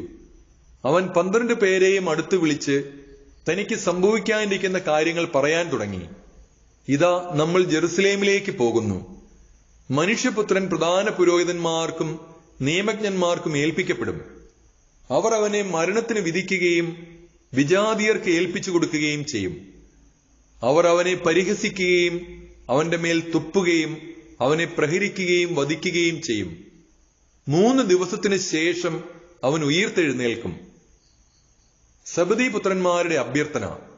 സെബദീപുത്രന്മാരായ യാക്കോബും യോഹന്നാനും അവനെ സമീപിച്ച് അപേക്ഷിച്ചു, ഗുരോ, ഞങ്ങൾ അങ്ങയോട് അപേക്ഷിക്കുന്നതെന്തും ഞങ്ങൾക്ക് ചെയ്തു തരണമെന്ന് ഞങ്ങൾ ആഗ്രഹിക്കുന്നു. അവൻ ചോദിച്ചു, നിങ്ങൾക്ക് വേണ്ടി ഞാൻ എന്തു ചെയ്യണമെന്നാണ് നിങ്ങൾ ആഗ്രഹിക്കുന്നത്? അവർ പറഞ്ഞു, അങ്ങയുടെ മഹത്വത്തിൽ ഞങ്ങളിൽ ഒരാൾ അങ്ങയുടെ വലതുവശത്തും മറ്റേയാൾ ഇടതുവശത്തും ഉപവിഷ്ടരാകാൻ അനുവദിക്കണമേ. യേശു പ്രതിവചിച്ചു, നിങ്ങൾ ആവശ്യപ്പെടുന്നത് എന്താണെന്ന് നിങ്ങൾ അറിയുന്നില്ല. ഞാൻ കുടിക്കുന്ന പാനപാത്രം കുടിക്കാനോ ഞാൻ സ്വീകരിക്കുന്ന സ്നാനം സ്വീകരിക്കാനോ നിങ്ങൾക്ക് കഴിയുമോ? ഞങ്ങൾക്ക് കഴിയുമെന്ന് അവർ മറുപടി പറഞ്ഞു. യേശു അവരോട് പറഞ്ഞു, ഞാൻ കുടിക്കുന്ന പാനപാത്രം നിങ്ങൾ കുടിക്കും, ഞാൻ സ്വീകരിക്കുന്ന സ്നാനം നിങ്ങൾ സ്വീകരിക്കും. എന്നാൽ എന്റെ വലതുവശത്തോ ഇടതുവശത്തോ ഇരിക്കാനുള്ള വരം തരേണ്ടത് ഞാനല്ല, അത് ആർക്കു വേണ്ടി സജ്ജമാക്കപ്പെട്ടിരിക്കുന്നുവോ അവർക്കുള്ളതാണ്. ഇത് കേട്ടപ്പോൾ ബാക്കി 10 പേർക്ക് യാക്കോബിനോടും യോഹന്നാനോടും അമർഷം തോന്നി. യേശു അവരെ അടുത്ത് വിളിച്ചു പറഞ്ഞു, വിജാതീയരുടെ ഭരണകർത്താക്കൾ അവരുടെ മേൽ യജമാനത്വം പുലർത്തുന്നുവെന്നും അവരുടെ പ്രമാണികൾ അവരുടെ മേൽ അധികാരം പ്രയോഗിക്കുന്നുവെന്നും നിങ്ങൾക്കറിയാമല്ലോ. എന്നാൽ നിങ്ങളുടെ ഇടയിൽ അങ്ങനെ ആകരുത്. നിങ്ങളിൽ വലിയവനാകാൻ ആഗ്രഹിക്കുന്നവൻ നിങ്ങളുടെ ശുശ്രൂഷകനായിരിക്കണം. നിങ്ങളിൽ ഒന്നാമനാകാൻ ആഗ്രഹിക്കുന്നവൻ എല്ലാവരുടെയും ദാസനുമായിരിക്കണം. മനുഷ്യപുത്രൻ വന്നിരിക്കുന്നത് ശുശ്രൂഷിക്കപ്പെടാനല്ല, ശുശ്രൂഷിക്കാനും സ്വന്തം ജീവൻ അനേകർക്കു വേണ്ടി മോചനദ്രവ്യമായി നൽകാനുമത്രേ. ബർത്തിമേയൂസിന് കാഴ്ച നൽകുന്നു. അവർ ജെറീക്കോയിലെത്തി. അവൻ ശിഷ്യരോടും വലിയ ഒരു ജനാവലിയോടും കൂടെ ജെറീക്കോ വിട്ടുപോകുമ്പോൾ തിമേയൂസിന്റെ പുത്രനായ ബർത്തിമേയൂസ് എന്ന അന്ധയാചകൻ വഴിയരികിൽ ഇരിപ്പുണ്ടായിരുന്നു. നസറായനായ യേശുവാണ് പോകുന്നതെന്നറിഞ്ഞപ്പോൾ അവൻ ഉച്ചത്തിൽ വിളിച്ചു പറഞ്ഞു, ദാവീദിന്റെ പുത്രനായ യേശുവേ, എന്നിൽ കനിയേണമേ. നിശബ്ദനായിരിക്കുവാൻ പറഞ്ഞുകൊണ്ട് പലരും അവനെ ശകാരിച്ചു. എന്നാൽ അവൻ കൂടുതൽ ഉച്ചത്തിൽ വിളിച്ചു പറഞ്ഞു, ദാവീദിന്റെ പുത്ര, എന്നിൽ കനിയേണമേ. യേശു പെട്ടെന്ന് നിന്നിട്ട് പറഞ്ഞു, അവനെ വിളിക്കുക. അവർ അന്ധനെ വിളിച്ച് അവനോട് പറഞ്ഞു, ധൈര്യമായിരിക്കൂ, എഴുന്നേൽക്കുക, യേശു നിന്നെ വിളിക്കുന്നു. അവൻ പുറംകുപ്പായം ദൂരെ എറിഞ്ഞ് കുതിച്ചു ചാടി യേശുവിന്റെ അടുത്തെത്തി. യേശു ചോദിച്ചു, ഞാൻ നിനക്ക് വേണ്ടി എന്ത് ചെയ്യണമെന്നാണ് നീ ആഗ്രഹിക്കുന്നത്? അന്ധൻ അവനോട് പറഞ്ഞു, ഗുരു, എനിക്ക് കാഴ്ച വീണ്ടും കിട്ടണം. യേശു പറഞ്ഞു, നീ പോയിക്കൊള്ളുക, നിന്റെ വിശ്വാസം നിന്നെ രക്ഷിച്ചിരിക്കുന്നു. തൽക്ഷണം അവന് കാഴ്ച ലഭിച്ചു. അവൻ യേശുവിനെ അനുഗമിച്ചു. വിശുദ്ധ മർക്കോസ് എഴുതിയ സുവിശേഷം 11-ാം അധ്യായം. ജെറുസലേമിലേക്ക് രാജകീയ പ്രവേശനം. അവർ ജെറുസലേമിനെ സമീപിക്കുകയായിരുന്നു. ഒലിവ് മലയ്ക്ക് സമീപമുള്ള ബേത്ഫഗെ, ബഥാനിയ എന്നീ സ്ഥലങ്ങൾക്കടുത്തെത്തിയപ്പോൾ അവൻ 2 ശിഷ്യന്മാരെ അയച്ചുകൊണ്ട് പറഞ്ഞു, എതിരെ കാണുന്ന ഗ്രാമത്തിലേക്ക് ചെല്ലുവിൻ. അതിൽ പ്രവേശിക്കുമ്പോൾ തന്നെ ആരും ഒരിക്കലും കയറിയിട്ടില്ലാത്ത ഒരു കഴുതക്കുട്ടിയെ കെട്ടിയിരിക്കുന്നത് കാണും. അതിനെ അഴിച്ചു കൊണ്ടുവരുവിൻ. നിങ്ങൾ എന്തിനാണ് ഇങ്ങനെ ചെയ്യുന്നതെന്ന് ആരെങ്കിലും ചോദിച്ചാൽ, കർത്താവിന് അതിനെക്കൊണ്ട് ആവശ്യമുണ്ട്, ഉടനെ തിരിച്ചയക്കുന്നതാണ് എന്ന് പറയുക. അവർ പോയി തെരുവിൽ ഒരു പടിവാതിൽക്കൽ ഒരു കഴുതക്കുട്ടിയെ കെട്ടിയിരിക്കുന്നത് കണ്ടു. അവർ അതിനെ അഴിക്കുമ്പോൾ അവിടെ നിന്നിരുന്നവർ അവരോട് ചോദിച്ചു, നിങ്ങൾ എന്തിനാണ് കഴുതക്കുട്ടിയെ അഴിക്കുന്നത്? യേശു പറഞ്ഞതുപോലെ ശിഷ്യന്മാർ മറുപടി പറഞ്ഞു. അതിനെ കൊണ്ടുപോകാൻ അവർ അനുവദിച്ചു. അവർ കഴുതക്കുട്ടിയെ യേശുവിന്റെ അടുത്ത് കൊണ്ടുവന്ന് അതിന്റെ പുറത്ത് തങ്ങളുടെ വസ്ത്രങ്ങൾ വിരിച്ചു. അവൻ കയറിയിരുന്നു. വളരെ പേർ തെരുവീതിയിൽ തങ്ങളുടെ വസ്ത്രങ്ങൾ വിരിച്ചു. മറ്റുള്ളവർ വയലിൽ നിന്ന് പച്ചിലക്കൊമ്പുകൾ മുറിച്ചു നിരത്തി. അവന്റെ മുമ്പിലും പിമ്പിലും നടന്നിരുന്നവർ വിളിച്ചു പറഞ്ഞു, ഹോസാന, കർത്താവിന്റെ നാമത്തിൽ വരുന്നവൻ അനുഗ്രഹീതൻ. നമ്മുടെ പിതാവായ ദാവീദിന്റെ സമാഗതമാകുന്ന രാജ്യം അനുഗ്രഹീതം. ഉന്നതങ്ങളിൽ ഹോസാന. അവൻ ജെറുസലേമിൽ പ്രവേശിച്ച് ദേവാലയത്തിനുള്ളിലേക്ക് പോയി. ചുറ്റും നോക്കി എല്ലാം കണ്ട ശേഷം നേരം വൈകിയിരുന്നതിനാൽ 12 പേരോടും കൂടെ ബഥാനിയായിലേക്ക് പോയി. അത്തിവൃക്ഷത്തെ ശപിക്കുന്നു. അടുത്ത ദിവസം അവർ ബഥാനിയായിൽ നിന്ന് വരുമ്പോൾ അവന് വിശക്കുന്നുണ്ടായിരുന്നു. അകലെ തളിരിട്ട് നിൽക്കുന്ന ഒരു അത്തിമരം കണ്ട് അതിൽ എന്തെങ്കിലും ഉണ്ടാകാമെന്ന് വിചാരിച്ച് അടുത്തു ചെന്നു. എന്നാൽ ഇലകളല്ലാതെ മറ്റൊന്നും കണ്ടില്ല. അത് അത്തിപ്പഴങ്ങളുടെ കാലമല്ലായിരുന്നു. അവൻ പറഞ്ഞു, ആരും ഇനി ഒരിക്കലും നിന്നിൽ നിന്ന് പഴം തിന്നാതിരിക്കട്ടെ. അവന്റെ ശിഷ്യന്മാർ ഇത് കേട്ടു. ദേവാലയ ശുദ്ധീകരണം. അവർ ജെറുസലേമിലെത്തി. അവൻ ദേവാലയത്തിൽ പ്രവേശിച്ച് അവിടെ ക്രയവിക്രയം ചെയ്തുകൊണ്ടിരുന്നവരെ പുറത്താക്കാൻ തുടങ്ങി. നാണയമാറ്റക്കാരുടെ മേശകളും പ്രാവ് വിൽപ്പനക്കാരുടെ ഇരിപ്പിടങ്ങളും അവൻ തട്ടിമറിച്ചിട്ടു. ദേവാലയത്തിലൂടെ പാത്രങ്ങൾ ചുമന്നുകൊണ്ടു പോകാൻ ആരെയും അവൻ അനുവദിച്ചില്ല. അവൻ അവരെ പഠിപ്പിച്ചു, എന്റെ ഭവനം എല്ലാ ജനതകൾക്കുമുള്ള പ്രാർത്ഥനാലയം എന്ന് വിളിക്കപ്പെടും എന്ന് എഴുതപ്പെട്ടിട്ടില്ലേ? നിങ്ങൾ അതിനെ കവർച്ചക്കാരുടെ ഗുഹയാക്കി തീർത്തിരിക്കുന്നു. ഇത് കേട്ടപ്പോൾ പ്രധാന പുരോഹിതന്മാരും നിയമജ്ഞരും അവനെ നശിപ്പിക്കാൻ മാർഗമന്വേഷിച്ചു. കാരണം അവനെ അവർ ഭയപ്പെട്ടു. ജനങ്ങളെല്ലാം അവന്റെ പ്രബോധനങ്ങളെക്കുറിച്ച് വിസ്മയിച്ചിരുന്നു. വൈകുന്നേരമായപ്പോൾ അവർ നഗരത്തിന് വെളിയിലേക്ക് പോയി. വിശ്വാസത്തിന്റെ ശക്തി. അവർ രാവിലെ അത്തിമരത്തിന്റെ സമീപത്തുകൂടെ കടന്നു പോകുമ്പോൾ അത് സമൂലം ഉണങ്ങിപ്പോയിരിക്കുന്നത് കണ്ടു. അപ്പോൾ പത്രോസ് അവനെ അനുസ്മരിപ്പിച്ചു, ഗുരോ, നോക്കൂ, നീ ശപിച്ച അത്തിമരം ഉണങ്ങിപ്പോയിരിക്കുന്നു. യേശു പ്രതിവചിച്ചു, ദൈവത്തിൽ വിശ്വസിക്കുക. സത്യമായി ഞാൻ നിങ്ങളോട് പറയുന്നു, ആരെങ്കിലും ഈ മലയോട് ഇവിടെ നിന്ന് മാറി കടലിൽ ചെന്ന് വീഴുക എന്ന് പറയുകയും ഹൃദയത്തിൽ ശങ്കിക്കാതെ താൻ പറയുന്നത് സംഭവിക്കുമെന്ന് വിശ്വസിക്കുകയും ചെയ്താൽ അവനത് സാധിച്ചു കിട്ടും. അതിനാൽ ഞാൻ പറയുന്നു, പ്രാർത്ഥിക്കുകയും യാചിക്കുകയും ചെയ്യുന്ന എന്തും ലഭിക്കുമെന്ന് വിശ്വസിക്കുവിൻ, നിങ്ങൾക്ക് ലഭിക്കുക തന്നെ ചെയ്യും. നിങ്ങൾ പ്രാർത്ഥിക്കുമ്പോൾ നിങ്ങൾക്ക് ആരോടെങ്കിലും എന്തെങ്കിലും വിരോധമുണ്ടെങ്കിൽ അത് ക്ഷമിക്കുവിൻ. അപ്പോൾ സ്വർഗത്തിലുള്ള നിങ്ങളുടെ പിതാവ് നിങ്ങളുടെ തെറ്റുകൾ ക്ഷമിക്കും. യേശുവിന്റെ അധികാരം. അവർ വീണ്ടും ജെറുസലേമിൽ വന്നു. അവൻ ദേവാലയത്തിലൂടെ നടക്കുമ്പോൾ പ്രധാന പുരോഹിതന്മാരും നിയമജ്ഞരും ജനപ്രമാണികളും അവന്റെ അടുത്തെത്തി.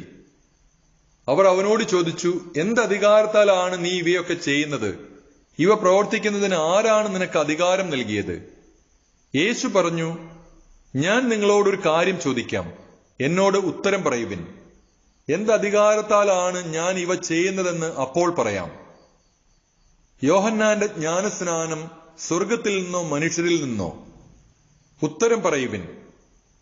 അവർ പരസ്പരം ആലോചിച്ചു. സ്വർഗത്തിൽ നിന്ന് എന്ന് പറഞ്ഞാൽ പിന്നെ എന്തുകൊണ്ട് നിങ്ങൾ അവനിൽ വിശ്വസിച്ചില്ല എന്ന് അവൻ ചോദിക്കും.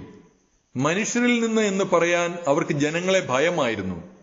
കാരണം യോഹന്നാൻ യഥാർത്ഥത്തിൽ ഒരു പ്രവാചകനാണെന്ന് എല്ലാവരും കരുതിയിരുന്നു. അതിനാൽ അവർ യേശുവിനോട് പറഞ്ഞു, ഞങ്ങൾക്കറിഞ്ഞുകൂടാ. അപ്പോൾ യേശു പറഞ്ഞു, എന്തധികാരത്താലാണ് ഞാൻ ഇവ ചെയ്യുന്നതെന്ന് ഞാനും നിങ്ങളോട് പറയുന്നില്ല.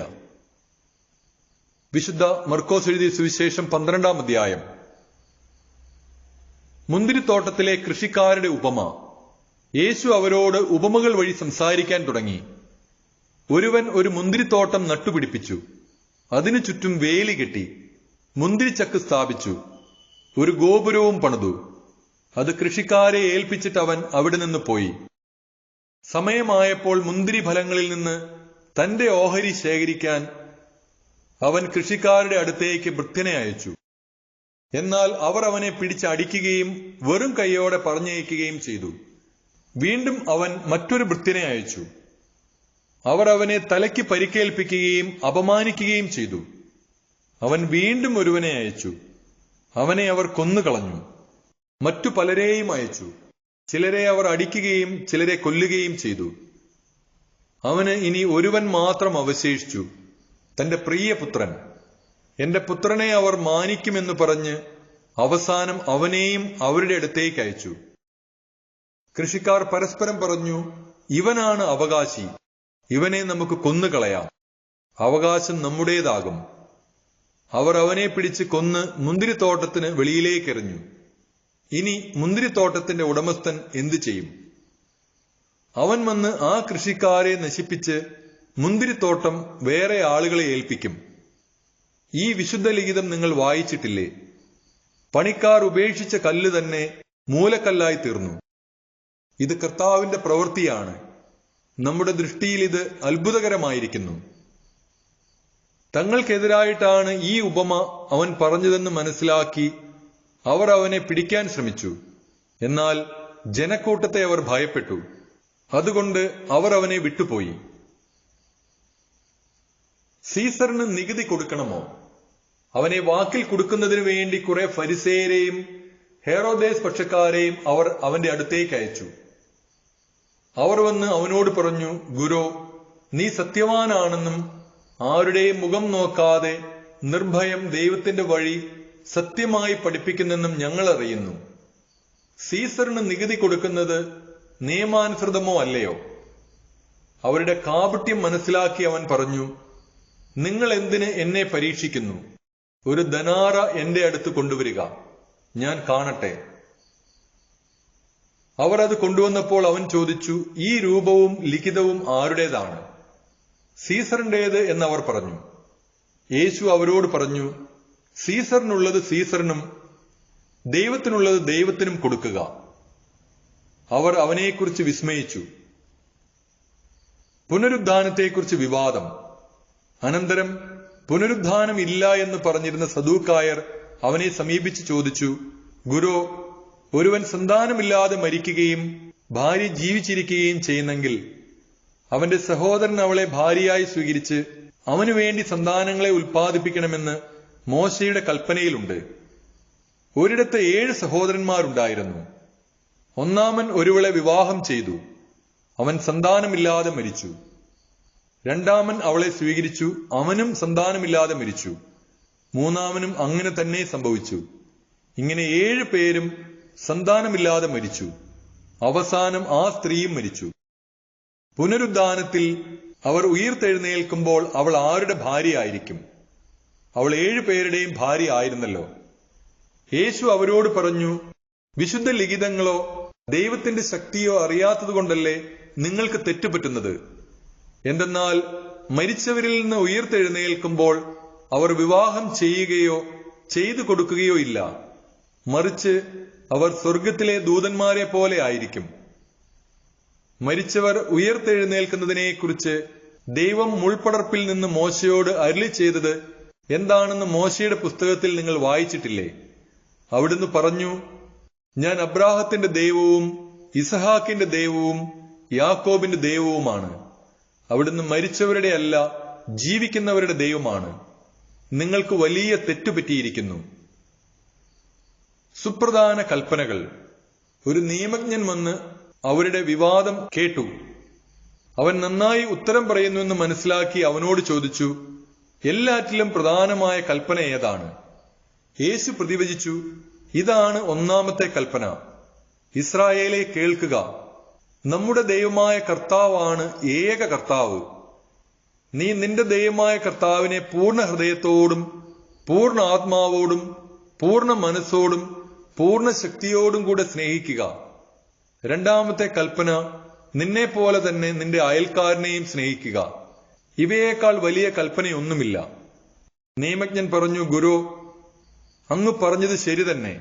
അവിടുന്ന് ഏകനാണെന്നും അവിടുന്നല്ലാതെ മറ്റൊരു ദൈവമില്ലെന്നും അവിടുത്തെ പൂർണ്ണ ഹൃദയത്തോടും പൂർണ്ണ മനസ്സോടും പൂർണ്ണ ശക്തിയോടും കൂടെ സ്നേഹിക്കുന്നതും തന്നെ പോലെ തന്നെ അയൽക്കാരനെ സ്നേഹിക്കുന്നതും എല്ലാ ദഹനബലികളെയും യാഗങ്ങളെയും കാൾ മഹനീയമാണെന്നും അങ്ങ് പറഞ്ഞത് സത്യമാണ്.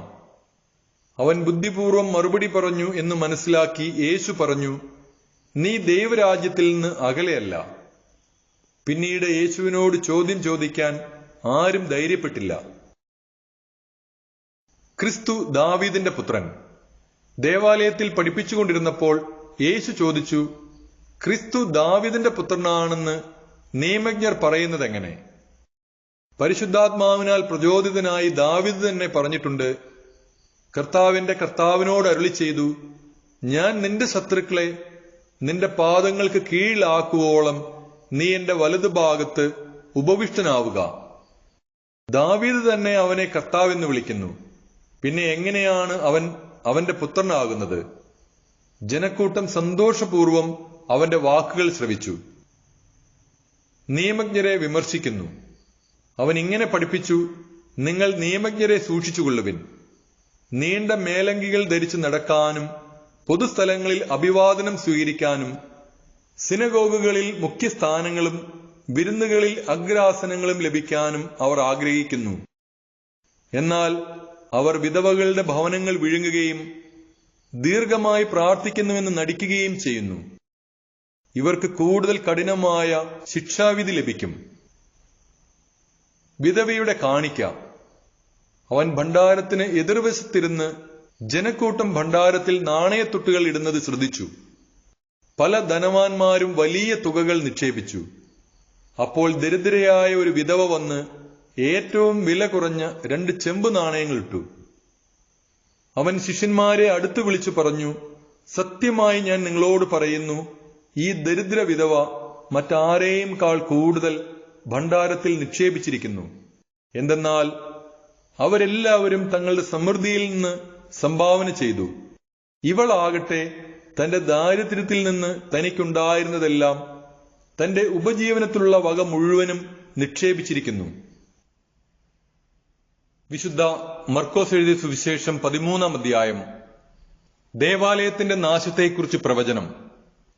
യേശു ദേവാലയത്തിൽ നിന്ന് പുറത്തു വന്നപ്പോൾ ശിഷ്യന്മാരിൽ ഒരുവൻ പറഞ്ഞു, ഗുരു, നോക്കൂ, എത്ര വലിയ കല്ലുകൾ, എത്ര വിസ്മയകരമായ സൗധങ്ങൾ. അവൻ പറഞ്ഞു, ഈ മഹാസൗധങ്ങൾ നിങ്ങൾ കാണുന്നില്ലേ? എന്നാൽ ഇവയെല്ലാം കല്ലിന്മേൽ കല്ല് ശേഷിക്കാതെ തകർക്കപ്പെടും. വേദനകളുടെ ആരംഭം.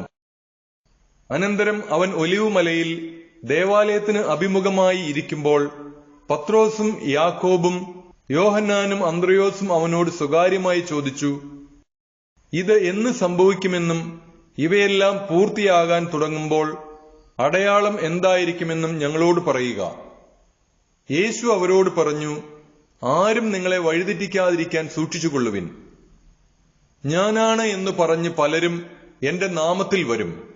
അവർ അനേകരെ വഴിതെറ്റിക്കും. നിങ്ങൾ യുദ്ധങ്ങളെപ്പറ്റി കേൾക്കും, അവയെപ്പറ്റി കിംവദന്തികളും. അപ്പോൾ നിങ്ങൾ അസ്വസ്ഥരാകരുത്. ഇതെല്ലാം സംഭവിക്കേണ്ടതാണ്, എന്നാൽ അപ്പോഴും അവസാനമായിട്ടില്ല. ജനം ജനത്തിനെതിരായും രാജ്യം രാജ്യത്തിനെതിരായും തല ഉയർത്തും. പല സ്ഥലങ്ങളിൽ ഭൂകമ്പങ്ങളും ക്ഷാമങ്ങളും ഉണ്ടാകും. ഇതെല്ലാം ഈറ്റുനോവിന്റെ ആരംഭം മാത്രം. നിങ്ങൾ ജാഗരൂകരായിരിക്കുവിൻ. അവർ നിങ്ങളെ ന്യായാധിപ സംഘങ്ങൾക്ക് ഏൽപ്പിച്ചു കൊടുക്കും. സിനഗോഗുകളിൽ വെച്ച് നിങ്ങളെ പ്രഹരിക്കും. ദേശാധിപതികളുടെയും രാജാക്കന്മാരുടെയും മുമ്പാകെ എനിക്ക് സാക്ഷ്യം നൽകാൻ നിങ്ങൾ നിൽക്കും. എന്നാൽ ആദ്യം എല്ലാ ജനതകളോടും സുവിശേഷം പ്രസംഗിക്കപ്പെടേണ്ടിയിരിക്കുന്നു. അവർ നിങ്ങളെ ഏൽപ്പിച്ചു കൊടുക്കാൻ കൊണ്ടുപോകുമ്പോൾ എന്തു പറയണമെന്ന് വിചാരിച്ച് ഉത്കണ്ഠാകുലരാകേണ്ട. ആ സമയത്ത് നിങ്ങൾക്ക് ലഭിക്കുന്നതെന്തോ അത് സംസാരിക്കുവിൻ. നിങ്ങളല്ല, പരിശുദ്ധാത്മാവായിരിക്കും സംസാരിക്കുക. സഹോദരൻ സഹോദരനെയും പിതാവ് പുത്രനെയും മരണത്തിന് ഏൽപ്പിച്ചു കൊടുക്കും. മക്കൾ മാതാപിതാക്കന്മാരെ എതിർക്കുകയും അവരെ വധിക്കുകയും ചെയ്യും. എന്റെ നാമത്തെ പ്രതി നിങ്ങളെ എല്ലാവരും ദ്വേഷിക്കും. അവസാനം വരെ സഹിച്ചു നിൽക്കുന്നവൻ രക്ഷ പ്രാപിക്കും. ഭീകര ദുരിതങ്ങളുടെ കാലം. വിനാശത്തിന്റെ അശുദ്ധ ലക്ഷണം നിൽക്കരുതാത്തടുത്ത് നിൽക്കുന്നത് നിങ്ങൾ കാണുമ്പോൾ വായിക്കുന്നവൻ ഗ്രഹിച്ചുകൊള്ളട്ടെ. യൂദയായിലുള്ളവർ പർവ്വതങ്ങളിലേക്ക് പലായനം ചെയ്യട്ടെ. പുരമുകളിലായിരിക്കുന്നവൻ താഴെ ഇറങ്ങുകയോ വീട്ടിൽ നിന്ന് എന്തെങ്കിലും എടുക്കാൻ അകത്തു പ്രവേശിക്കുകയോ അരുത്. വയലിലായിരിക്കുന്നവൻ മേലങ്കി എടുക്കാൻ പിന്തിരിയരുത്. ആ ദിവസങ്ങളിൽ ഗർഭിണികൾക്കും മുലയൂട്ടുന്നവർക്കും ദുരിതം. ഇത് ശീതകാലത്ത് സംഭവിക്കാതിരിക്കാൻ പ്രാർത്ഥിക്കുവിൻ. ദൈവത്തിന്റെ സൃഷ്ടികർമ്മത്തിന്റെ ആരംഭം മുതൽ ഇന്ന് വരെ ഉണ്ടായിട്ടില്ലാത്തതും ഇനി ഒരിക്കലും ഉണ്ടാകാത്തതുമായ കഷ്ടതകൾ ആ ദിവസങ്ങളിൽ ഉണ്ടാകും. കർത്താവ് ആ ദിവസങ്ങൾ ചുരുക്കിയില്ലായിരുന്നെങ്കിൽ ഒരുവനും രക്ഷപ്പെടുകയില്ലായിരുന്നു. എന്നാൽ തിരഞ്ഞെടുക്കപ്പെട്ടവർക്ക് വേണ്ടി അവിടുന്ന് ആ ദിവസങ്ങൾ ചുരുക്കി. ഇതാ ക്രിസ്തു ഇവിടെ, അതാ അവിടെ എന്ന് ആരെങ്കിലും പറഞ്ഞാൽ നിങ്ങൾ വിശ്വസിക്കരുത്. കാരണം കള്ളക്രിസ്തുമാരും വ്യാജപ്രവാചകന്മാരും പ്രത്യക്ഷപ്പെടും. സാധ്യമെങ്കിൽ തിരഞ്ഞെടുക്കപ്പെട്ടവരെ വഴിതെറ്റിക്കുന്നതിന് അടയാളങ്ങളും അത്ഭുതങ്ങളും അവർ പ്രവർത്തിക്കും. നിങ്ങൾ ജാഗരൂകരായിരിക്കുവിൻ. എല്ലാം ഞാൻ മുൻകൂട്ടി നിങ്ങളോട് പറഞ്ഞിരിക്കുന്നു. മനുഷ്യപുത്രന്റെ ആഗമനം. ആ പീഡനങ്ങൾക്ക് ശേഷമുള്ള ദിവസങ്ങളിൽ സൂര്യൻ ഇരുണ്ടുപോകും, ചന്ദ്രൻ പ്രകാശം തരികയില്ല, നക്ഷത്രങ്ങൾ ആകാശത്തു നിന്ന് നിപതിക്കും, ആകാശശക്തികൾ ഇളകുകയും ചെയ്യും. അപ്പോൾ മനുഷ്യപുത്രൻ വലിയ ശക്തിയോടും മഹത്വത്തോടും കൂടെ മേഘങ്ങളിൽ വരുന്നത് അവർ കാണും. അപ്പോൾ അവൻ ദൂതന്മാരെ അയക്കും. അവർ ഭൂമിയുടെ അതിർത്തികൾ മുതൽ ആകാശത്തിന്റെ അതിർത്തികൾ വരെ 4 ദിക്കുകളിലും നിന്ന് അവന്റെ തെരഞ്ഞെടുക്കപ്പെട്ടവരെ ഒരുമിച്ച് കൂട്ടും. അത്തിമരത്തിൽ നിന്ന് പഠിക്കുവിൻ. അതിന്റെ കൊമ്പുകൾ ഇളതായി തളിർക്കുമ്പോൾ വേനൽക്കാലം അടുത്തിരിക്കുന്നുവെന്ന് നിങ്ങൾക്കറിയാം. അതുപോലെ തന്നെ ഇക്കാര്യങ്ങൾ സംഭവിക്കുന്നത് കാണുമ്പോൾ അവൻ സമീപത്ത് വാതിൽക്കൽ എത്തിയിരിക്കുന്നുവെന്ന് ഗ്രഹിച്ചുകൊള്ളുക. ഞാൻ സത്യമായി നിങ്ങളോട് പറയുന്നു, ഇവയെല്ലാം സംഭവിക്കുന്നതുവരെ ഈ തലമുറ കടന്നു പോവുകയില്ല. ആകാശവും ഭൂമിയും കടന്നു പോകും, എന്നാൽ എന്റെ വചനങ്ങൾ കടന്നു പോവുകയില്ല. സദാ ജാഗരൂകരായിരിക്കുവിൻ. എന്നാൽ ആ ദിവസത്തെക്കുറിച്ചോ ആ മണിക്കൂറിനെക്കുറിച്ചോ പിതാവിനല്ലാതെ മറ്റാർക്കും, സ്വർഗത്തിലുള്ള ദൂതന്മാർക്കോ പുത്രനു പോലുമോ അറിഞ്ഞുകൂടാ. ശ്രദ്ധാപൂർവം ഉണർന്നിരിക്കുവിൻ. സമയം എപ്പോഴാണെന്ന് നിങ്ങൾക്കറിവില്ലല്ലോ. വീട് വിട്ട് ദൂരേക്ക് പോകുന്ന ഒരുവൻ സേവകർക്ക് അവരവരുടെ ചുമതലയും കാവൽക്കാരന് ഉണർന്നിരിക്കാനുള്ള കൽപ്പനയും നൽകുന്നത് പോലെയാണ് ഇത്.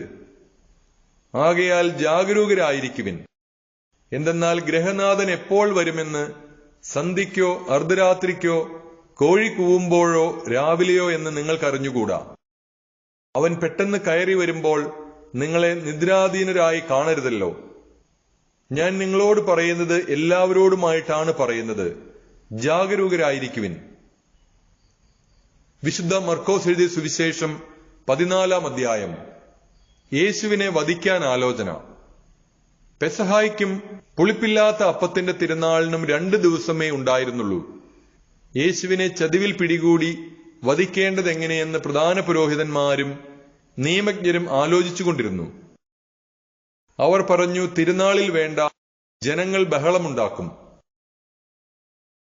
ബഥാനിയായിലെ തൈലാഭിഷേകം. അവൻ ബഥാനിയായിൽ കുഷ്ഠരോഗിയായ ശിമയോന്റെ വീട്ടിൽ ഭക്ഷണത്തിനിരിക്കവേ ഒരു വെൺകൽഭരണി നിറയെ വിലയേറിയ ശുദ്ധ നാർദീൻ സുഗന്ധതൈലവുമായി ഒരു സ്ത്രീ അവിടെ വന്നു. അവൾ ഭരണി തുറന്ന് അത് അവന്റെ ശിരസിൽ ഒഴിച്ചു. അവിടെയുണ്ടായിരുന്ന ചിലർ അമർഷത്തോടെ പരസ്പരം പറഞ്ഞു, ഈ തൈലം പാഴാക്കി കളഞ്ഞതെന്തിന്? ഇത് 300-ലധികം ദനാറയ്ക്ക് വിറ്റ് ദരിദ്രർക്ക് കൊടുക്കാമായിരുന്നല്ലോ. അവർ അവളെ കുറ്റപ്പെടുത്തി. യേശു പറഞ്ഞു, ഇവളെ സ്വൈര്യമായി വിടുക. എന്തിന് ഇവളെ വിഷമിപ്പിക്കുന്നു? ഇവൾ എനിക്ക് വേണ്ടി ഒരു നല്ല കാര്യം ചെയ്തിരിക്കുന്നു. ദരിദ്രർ എപ്പോഴും നിങ്ങളോട് കൂടെയുണ്ട്. എപ്പോൾ വേണമെങ്കിലും അവർക്ക് നന്മ ചെയ്യാൻ സാധിക്കും. ഞാനാകട്ടെ എപ്പോഴും നിങ്ങളോട് കൂടെ ഉണ്ടായിരിക്കുകയില്ല. ഇവൾക്ക് സാധിക്കുന്നത് ഇവൾ ചെയ്തു. എന്റെ സംസ്കാരത്തിനു വേണ്ടി ഇവൾ എന്റെ ശരീരം മുൻകൂട്ടി തൈലം പൂശുകയാണ് ചെയ്തത്. ഞാൻ സത്യമായി നിങ്ങളോട് പറയുന്നു, ലോകത്തിലെവിടെയെല്ലാം സുവിശേഷം പ്രസംഗിക്കപ്പെടുമോ അവിടെയെല്ലാം ഇവൾ ചെയ്ത കാര്യവും ഇവളുടെ സ്മരണയ്ക്കായി പ്രസ്താവിക്കപ്പെടും. യൂദാസിന്റെ വഞ്ചന. 12 പേരിൽ ഒരുവനായ യൂദാസ് കറിയോത്ത യേശുവിനെ ഒറ്റിക്കൊടുക്കാൻ വേണ്ടി പ്രധാന പുരോഹിതന്മാരുടെ അടുത്ത് ചെന്നു. അവർ ഇതറിഞ്ഞ് സന്തോഷിച്ച് അവന് പണം കൊടുക്കാമെന്ന് വാഗ്ദാനം ചെയ്തു. അവനെ എങ്ങനെ ഒറ്റിക്കൊടുക്കാമെന്ന് വിചാരിച്ച് അവൻ അവസരം പാർത്തിരുന്നു. പെസഹ ആചരിക്കുന്നു. പെസഹാബലി അർപ്പിക്കുന്ന പുളിപ്പില്ലാത്ത അപ്പത്തിന്റെ 1-ാം ദിവസം ശിഷ്യന്മാർ യേശുവിനോട് ചോദിച്ചു, നിനക്ക് ഞങ്ങൾ എവിടെ പെസഹ ഒരുക്കണമെന്നാണ് നീ ആഗ്രഹിക്കുന്നത്? അവൻ 2 ശിഷ്യന്മാരെ അയച്ചുകൊണ്ട് പറഞ്ഞു, നിങ്ങൾ നഗരത്തിലേക്ക് ചെല്ലുക. ഒരു കുടം വെള്ളം ചുമന്നുകൊണ്ട് ഒരുവൻ നിങ്ങൾക്കെതിരെ വരും. അവനെ അനുഗമിക്കുക. അവൻ എവിടെ ചെന്ന് കയറുന്നുവോ അവിടുത്തെ ഗൃഹനാഥനോട് പറയുക, ഗുരു ചോദിക്കുന്നു, ഞാൻ എന്റെ ശിഷ്യന്മാരുമൊത്ത് പെസഹ ഭക്ഷിക്കുന്നതിന് എന്റെ വിരുന്നുശാല എവിടെയാണ്? സജ്ജീകൃതമായ ഒരു വലിയ മാളികമുറി അവർ കാണിച്ചു തരും. അവിടെ നമുക്ക് വേണ്ടി ഒരുക്കുക. ശിഷ്യന്മാർ പുറപ്പെട്ട് നഗരത്തിലെത്തി. അവൻ പറഞ്ഞിരുന്നതുപോലെ കണ്ടു. അവർ പെസഹ ഒരുക്കി. സന്ധ്യയായപ്പോൾ അവൻ 12 പേരും ഒരുമിച്ച് വന്നു.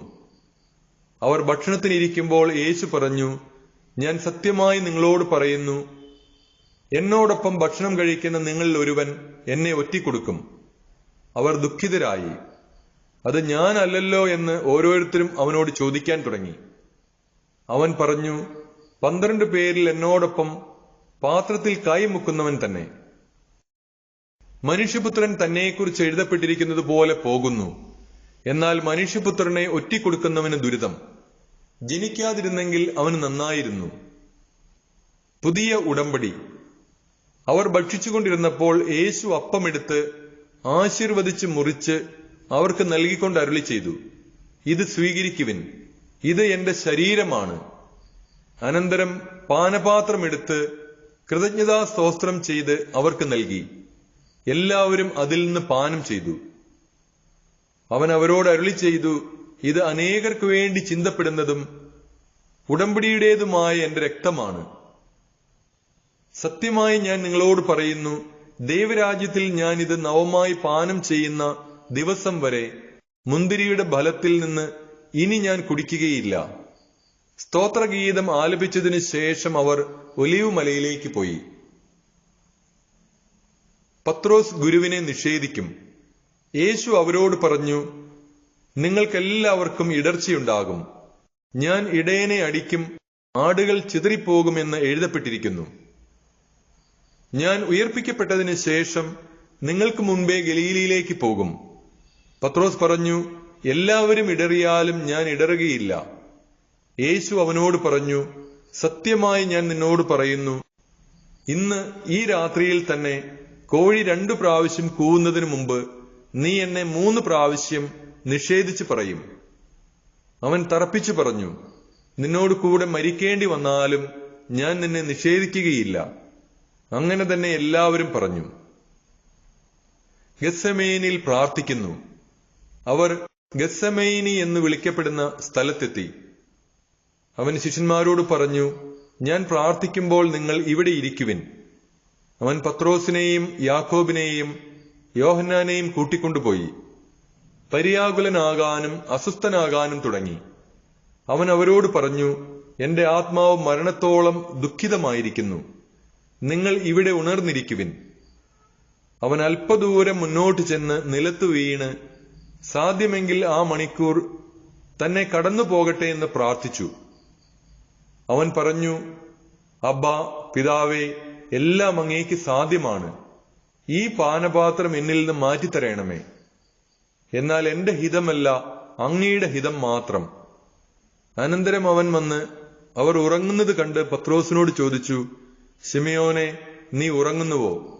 1 മണിക്കൂർ ഉണർന്നിരിക്കാൻ നിനക്ക് കഴിഞ്ഞില്ലേ? പ്രലോഭനത്തിൽ അകപ്പെടാതിരിക്കാൻ ഉണർന്നിരുന്ന് പ്രാർത്ഥിക്കുവിൻ. ആത്മാവ് സന്നദ്ധമെങ്കിലും ശരീരം ബലഹീനമാണ്.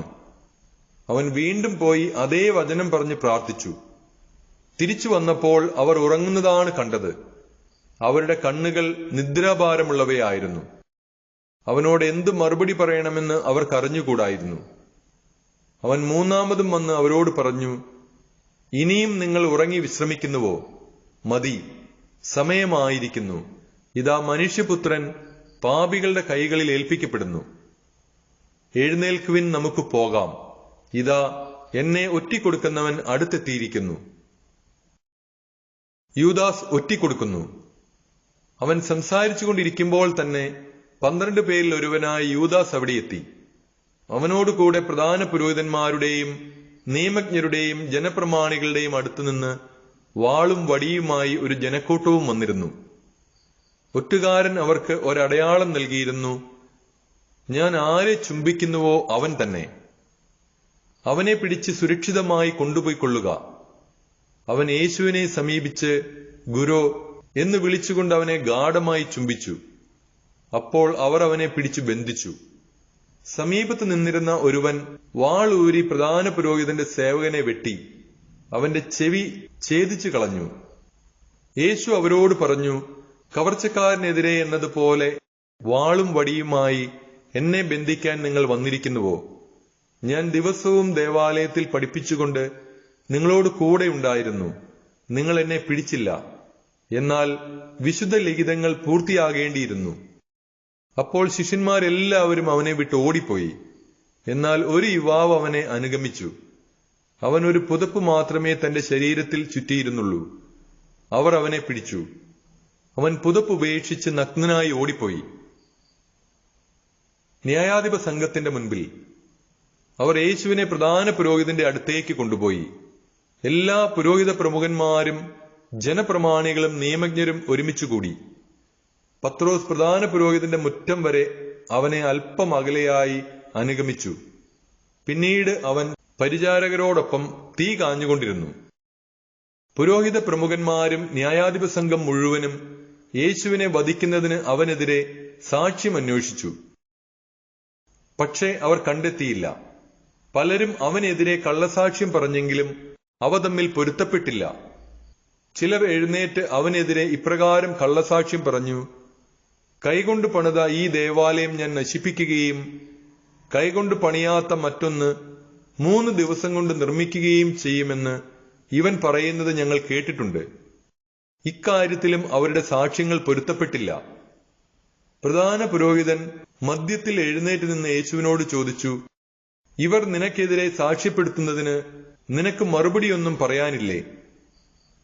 അവൻ നിശബ്ദനായിരുന്നു, മറുപടി ഒന്നും പറഞ്ഞില്ല. പ്രധാന പുരോഹിതൻ വീണ്ടും ചോദിച്ചു: നീയാണോ വാഴ്ത്തപ്പെട്ടവന്റെ പുത്രനായ ക്രിസ്തു? യേശു പറഞ്ഞു: ഞാൻ തന്നെ.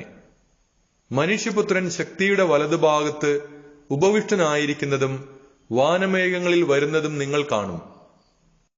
അപ്പോൾ പ്രധാന പുരോഹിതൻ വസ്ത്രം വലിച്ചു കീറിക്കൊണ്ട് പറഞ്ഞു: ഇനി സാക്ഷികളെ കൊണ്ട് നമുക്ക് എന്താവശ്യം?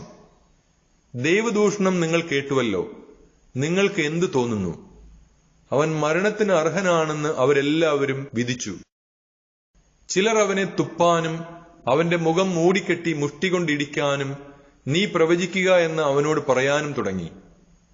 ഭൃത്യന്മാർ അവന്റെ ചെകിട്ടത്തടിച്ചു. പത്രോസ് തള്ളി പറയുന്നു. പത്രോസ് താഴെ മുറ്റത്തിരിക്കുമ്പോൾ പ്രധാന പുരോഹിതന്റെ പരിചാരികമാരിൽ ഒരുവൾ വന്ന് അവൻ തീ കാഞ്ഞുകൊണ്ടിരിക്കുന്നത് കണ്ട് അവനെ നോക്കി പറഞ്ഞു: നീയും നസറായനായ യേശുവിന്റെ കൂടെ ആയിരുന്നല്ലോ. അവനാകട്ടെ നീ പറയുന്നത് എന്തെന്ന് ഞാൻ അറിയുന്നില്ല, എനിക്ക് മനസ്സിലാകുന്നുമില്ല എന്ന് നിഷേധിച്ചു പറഞ്ഞു. പിന്നെ അവൻ പുറത്ത് പടിവാതിൽക്കലേക്ക് പോയി. ആ പരിചാരിക അവനെ പിന്നെയും കണ്ടപ്പോൾ അടുത്തു നിന്നിരുന്നവരോട് പറഞ്ഞു: ഇവൻ അവരിൽ ഒരുവനാണ്. അവൻ വീണ്ടും അത് നിഷേധിച്ചു. അല്പം കഴിഞ്ഞപ്പോൾ അടുത്തു നിന്നവർ പത്രോസിനോട് പറഞ്ഞു: നിശ്ചയമായും നീ അവരിൽ ഒരുവനാണ്, നീയും ഗലീലിയക്കാരനാണല്ലോ. നിങ്ങൾ പറയുന്ന ആ മനുഷ്യനെ ഞാൻ അറിയുന്നില്ല എന്ന് പറഞ്ഞ് അവൻ ശപിക്കാനും ആണയിടുവാനും തുടങ്ങി. ഉടൻ തന്നെ കോഴി 2-ാം പ്രാവശ്യവും കൂവി. കോഴി 2 പ്രാവശ്യം കൂവുന്നതിനു മുമ്പ് നീ 3 പ്രാവശ്യം എന്നെ നിഷേധിക്കുമെന്ന് യേശു പറഞ്ഞ വാക്ക് അപ്പോൾ പത്രോസ് ഓർമ്മിച്ചു. അവൻ ഉള്ളുരുകി കരഞ്ഞു. വിശുദ്ധ മർക്കോസ് എഴുതിയ സുവിശേഷം 15-ാം അധ്യായം. വിചാരണയും വിധിയും. അതിരാവിലെ തന്നെ പുരോഹിത പ്രമുഖന്മാർ ജനപ്രമാണികളോടും നിയമജ്ഞരോടും ന്യായാധിപ സംഘം മുഴുവനോടും ചേർന്ന് ആലോചന നടത്തി. അവർ യേശുവിനെ ബന്ധിച്ചു കൊണ്ടുപോയി പീലാത്തോസിനെ ഏൽപ്പിച്ചു. പീലാത്തോസ് അവനോട് ചോദിച്ചു: നീ യഹൂദരുടെ രാജാവാണോ? അവൻ മറുപടി പറഞ്ഞു: നീ തന്നെ പറയുന്നു. പുരോഹിത പ്രമുഖന്മാർ അവനിൽ പല കുറ്റങ്ങളും ആരോപിച്ചു. പീലാത്തോസ് വീണ്ടും ചോദിച്ചു: നിനക്ക് മറുപടിയൊന്നും പറയാനില്ലേ? നോക്കൂ, എത്ര കുറ്റങ്ങളാണ് അവർ നിന്റെ മേൽ ആരോപിക്കുന്നത്. എന്നാൽ യേശു മറുപടി ഒന്നും പറഞ്ഞില്ല. തന്മൂലം പീലാത്തോസ് വിസ്മയിച്ചു. ജനം ആവശ്യപ്പെടുന്ന ഒരു തടവുകാരനെ അവൻ തിരുനാളിൽ മോചിപ്പിക്കുക പതിവായിരുന്നു.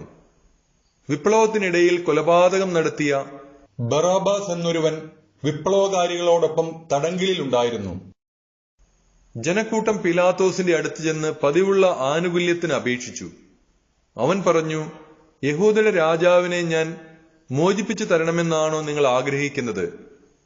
എന്തെന്നാൽ അസൂയ നിമിത്തമാണ് പുരോഹിത പ്രമുഖന്മാർ അവനെ ഏൽപ്പിച്ചു തന്നതെന്ന് അവൻ അറിയാമായിരുന്നു.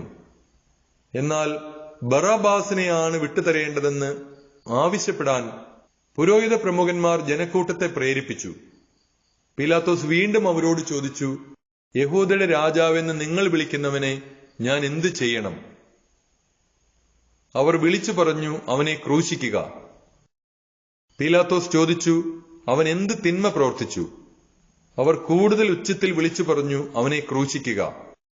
അപ്പോൾ പീലാത്തോസ് ജനക്കൂട്ടത്തെ തൃപ്തിപ്പെടുത്താൻ തീരുമാനിച്ചുകൊണ്ട് ബറബ്ബാസിനെ അവർക്ക് വിട്ടുകൊടുക്കുകയും യേശുവിനെ ചമ്മട്ടി കൊണ്ട് അടിപ്പിച്ചതിനു ശേഷം ക്രൂശിക്കാൻ ഏൽപ്പിച്ചു കൊടുക്കുകയും ചെയ്തു.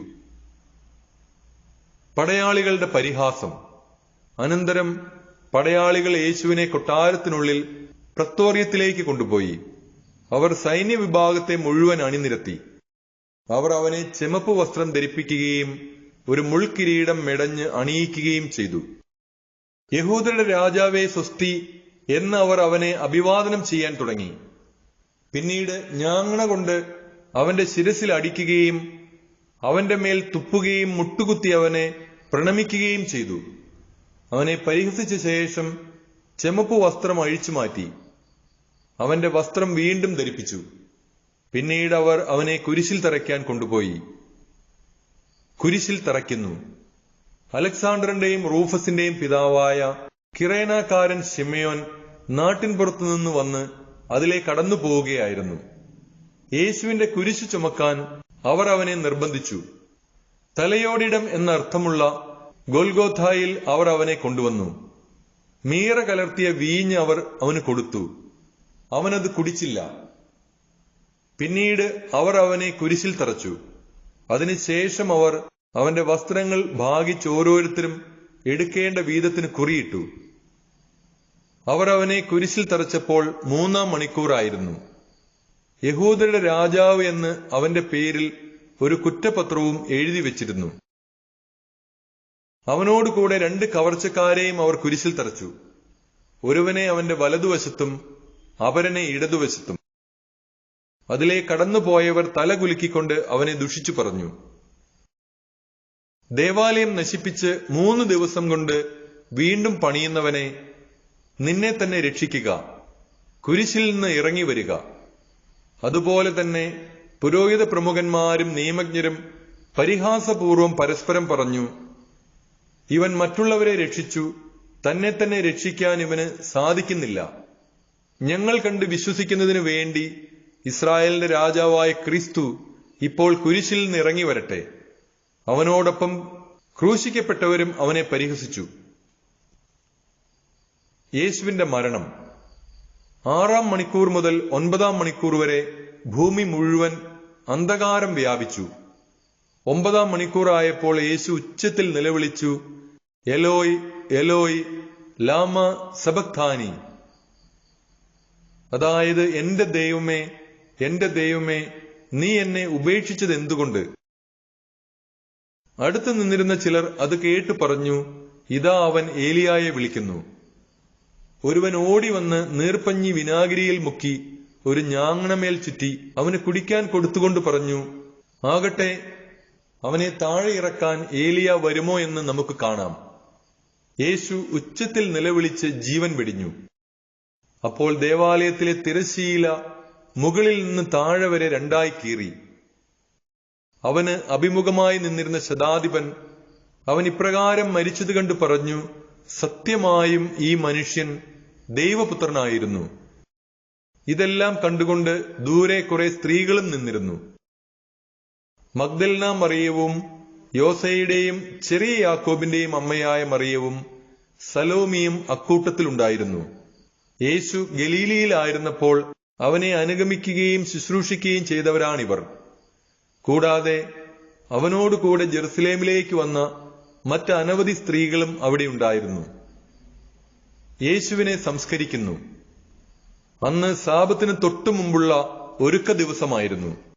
അതിനാൽ വൈകുന്നേരമായപ്പോൾ അരിമത്തയാക്കാരനായ ജോസഫ് ധൈര്യപൂർവ്വം പീലാത്തോസിനെ സമീപിച്ചു. അവൻ ആലോചനാ സംഘത്തിലെ ബഹുമാന്യനായ ഒരംഗവും ദൈവരാജ്യം പ്രതീക്ഷിച്ചിരുന്നവനുമായിരുന്നു. അവൻ പീലാത്തോസിന്റെ അടുത്തെത്തി യേശുവിന്റെ ശരീരം ചോദിച്ചു. അവൻ മരിച്ചു കഴിഞ്ഞുവോ എന്ന് പീലാത്തോസ് വിസ്മയിച്ചു. അവൻ ശതാധിപനെ വിളിച്ച് അവൻ ഇതിനകം മരിച്ചു കഴിഞ്ഞോ എന്ന് അന്വേഷിച്ചു. ശതാധിപനിൽ നിന്ന് വിവരം അറിഞ്ഞതിനു ശേഷം അവൻ മൃതദേഹം ജോസഫിന് വിട്ടുകൊടുത്തു. ജോസഫ് ഒരു തുണി വാങ്ങി അവനെ താഴെ ഇറക്കി. അതിൽ പൊതിഞ്ഞ് പാറയിൽ വെട്ടിയൊരുക്കിയ കല്ലറയിൽ അവനെ സംസ്കരിക്കുകയും കല്ലറയുടെ വാതിൽക്കൽ ഒരു കല്ല് ഉരുട്ടിവെക്കുകയും ചെയ്തു.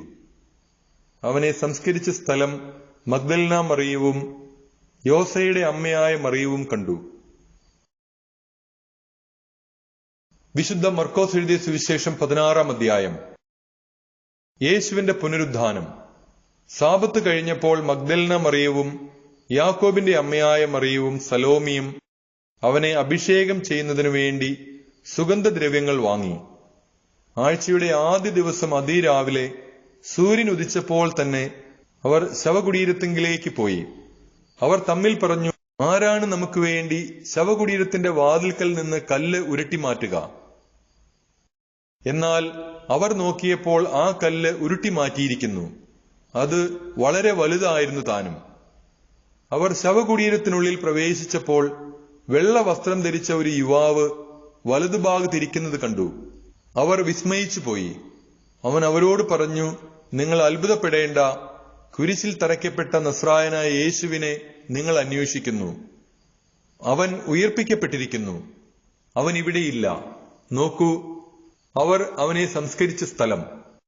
നിങ്ങൾ പോയി അവന്റെ ശിഷ്യന്മാരോടും പത്രോസിനോടും പറയുക, അവൻ നിങ്ങൾക്ക് മുമ്പേ ഗലീലയിലേക്ക് പോകുന്നു. അവൻ നിങ്ങളോട് പറഞ്ഞിരുന്നത് പോലെ അവിടെ വെച്ച് നിങ്ങൾ അവനെ കാണും. അവർ ശവകുടീരത്തിൽ നിന്ന് പുറത്തിറങ്ങി ഓടി. എന്തെന്നാൽ അവർ പേടിച്ച് വിറയ്ക്കുകയും ആശ്ചര്യപ്പെടുകയും ചെയ്തിരുന്നു. അവർ ആരോടും ഒന്നും പറഞ്ഞില്ല. അവർ അത്യന്തം ഭയപ്പെട്ടിരുന്നു. ശിഷ്യർക്ക് പ്രത്യക്ഷപ്പെടുന്നു. ആഴ്ചയുടെ 1-ാം ദിവസം രാവിലെ ഉയിർത്തെഴുന്നേറ്റതിന് ശേഷം യേശു ആദ്യം മഗ്ദലന മറിയത്തിന് പ്രത്യക്ഷപ്പെട്ടു. ഇവളിൽ നിന്നാണ് അവൻ 7 പിശാചുക്കളെ പുറത്താക്കിയത്. അവൾ ചെന്ന് അവനോടുകൂടെ ഉണ്ടായിരുന്നവരെ വിവരമറിയിച്ചു. അവർ ദുഃഖത്തിലാണ്ട് വിലപിച്ചിരിക്കുകയായിരുന്നു. അവൻ ജീവിച്ചിരിക്കുന്നു എന്നും അവൾക്ക് കാണപ്പെട്ടു എന്നും കേട്ടപ്പോൾ അവർ വിശ്വസിച്ചില്ല. ഇതിനുശേഷം അവരിൽ 2 പേർ ഗ്രാമത്തിലേക്ക് നടന്നു പോകുമ്പോൾ അവൻ വേറൊരു രൂപത്തിൽ അവർക്ക് പ്രത്യക്ഷപ്പെട്ടു. അവർ പോയി ബാക്കിയുള്ളവരെ വിവരമറിയിച്ചു. അവരെയും അവർ വിശ്വസിച്ചില്ല. ശിഷ്യഗണത്തിന് പ്രേക്ഷിത ദൗത്യം. പിന്നീട് അവർ 11 പേർ ഭക്ഷണത്തിനിരിക്കുമ്പോൾ അവൻ അവർക്ക് പ്രത്യക്ഷപ്പെട്ടു. ഉയിർപ്പിക്കപ്പെട്ടതിനു ശേഷം തന്നെ കണ്ടവരെ വിശ്വസിക്കാത്തത് നിമിത്തം അവരുടെ വിശ്വാസരാഹിത്യത്തെയും ഹൃദയകാഠിന്യത്തെയും അവൻ കുറ്റപ്പെടുത്തി. അവൻ അവരോട് പറഞ്ഞു, നിങ്ങൾ ലോകമെങ്ങും പോയി എല്ലാ സൃഷ്ടികളോടും സുവിശേഷം പ്രസംഗിക്കുവിൻ.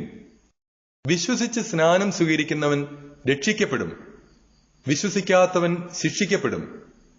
വിശ്വസിക്കുന്നവരോട് കൂടെ ഈ അടയാളങ്ങൾ ഉണ്ടായിരിക്കും. അവർ എന്റെ നാമത്തിൽ പിശാചുക്കളെ ബഹിഷ്കരിക്കും, പുതിയ ഭാഷകൾ സംസാരിക്കും, അവർ സർപ്പങ്ങളെ കയ്യിലെടുക്കും, മാരകമായി എന്തു കുടിച്ചാലും അതവരെ ഉപദ്രവിക്കുകയില്ല. അവർ രോഗികളുടെ മേൽ കൈകൾ വയ്ക്കും, അവർ സുഖം പ്രാപിക്കുകയും ചെയ്യും. യേശുവിന്റെ സ്വർഗാരോഹണം.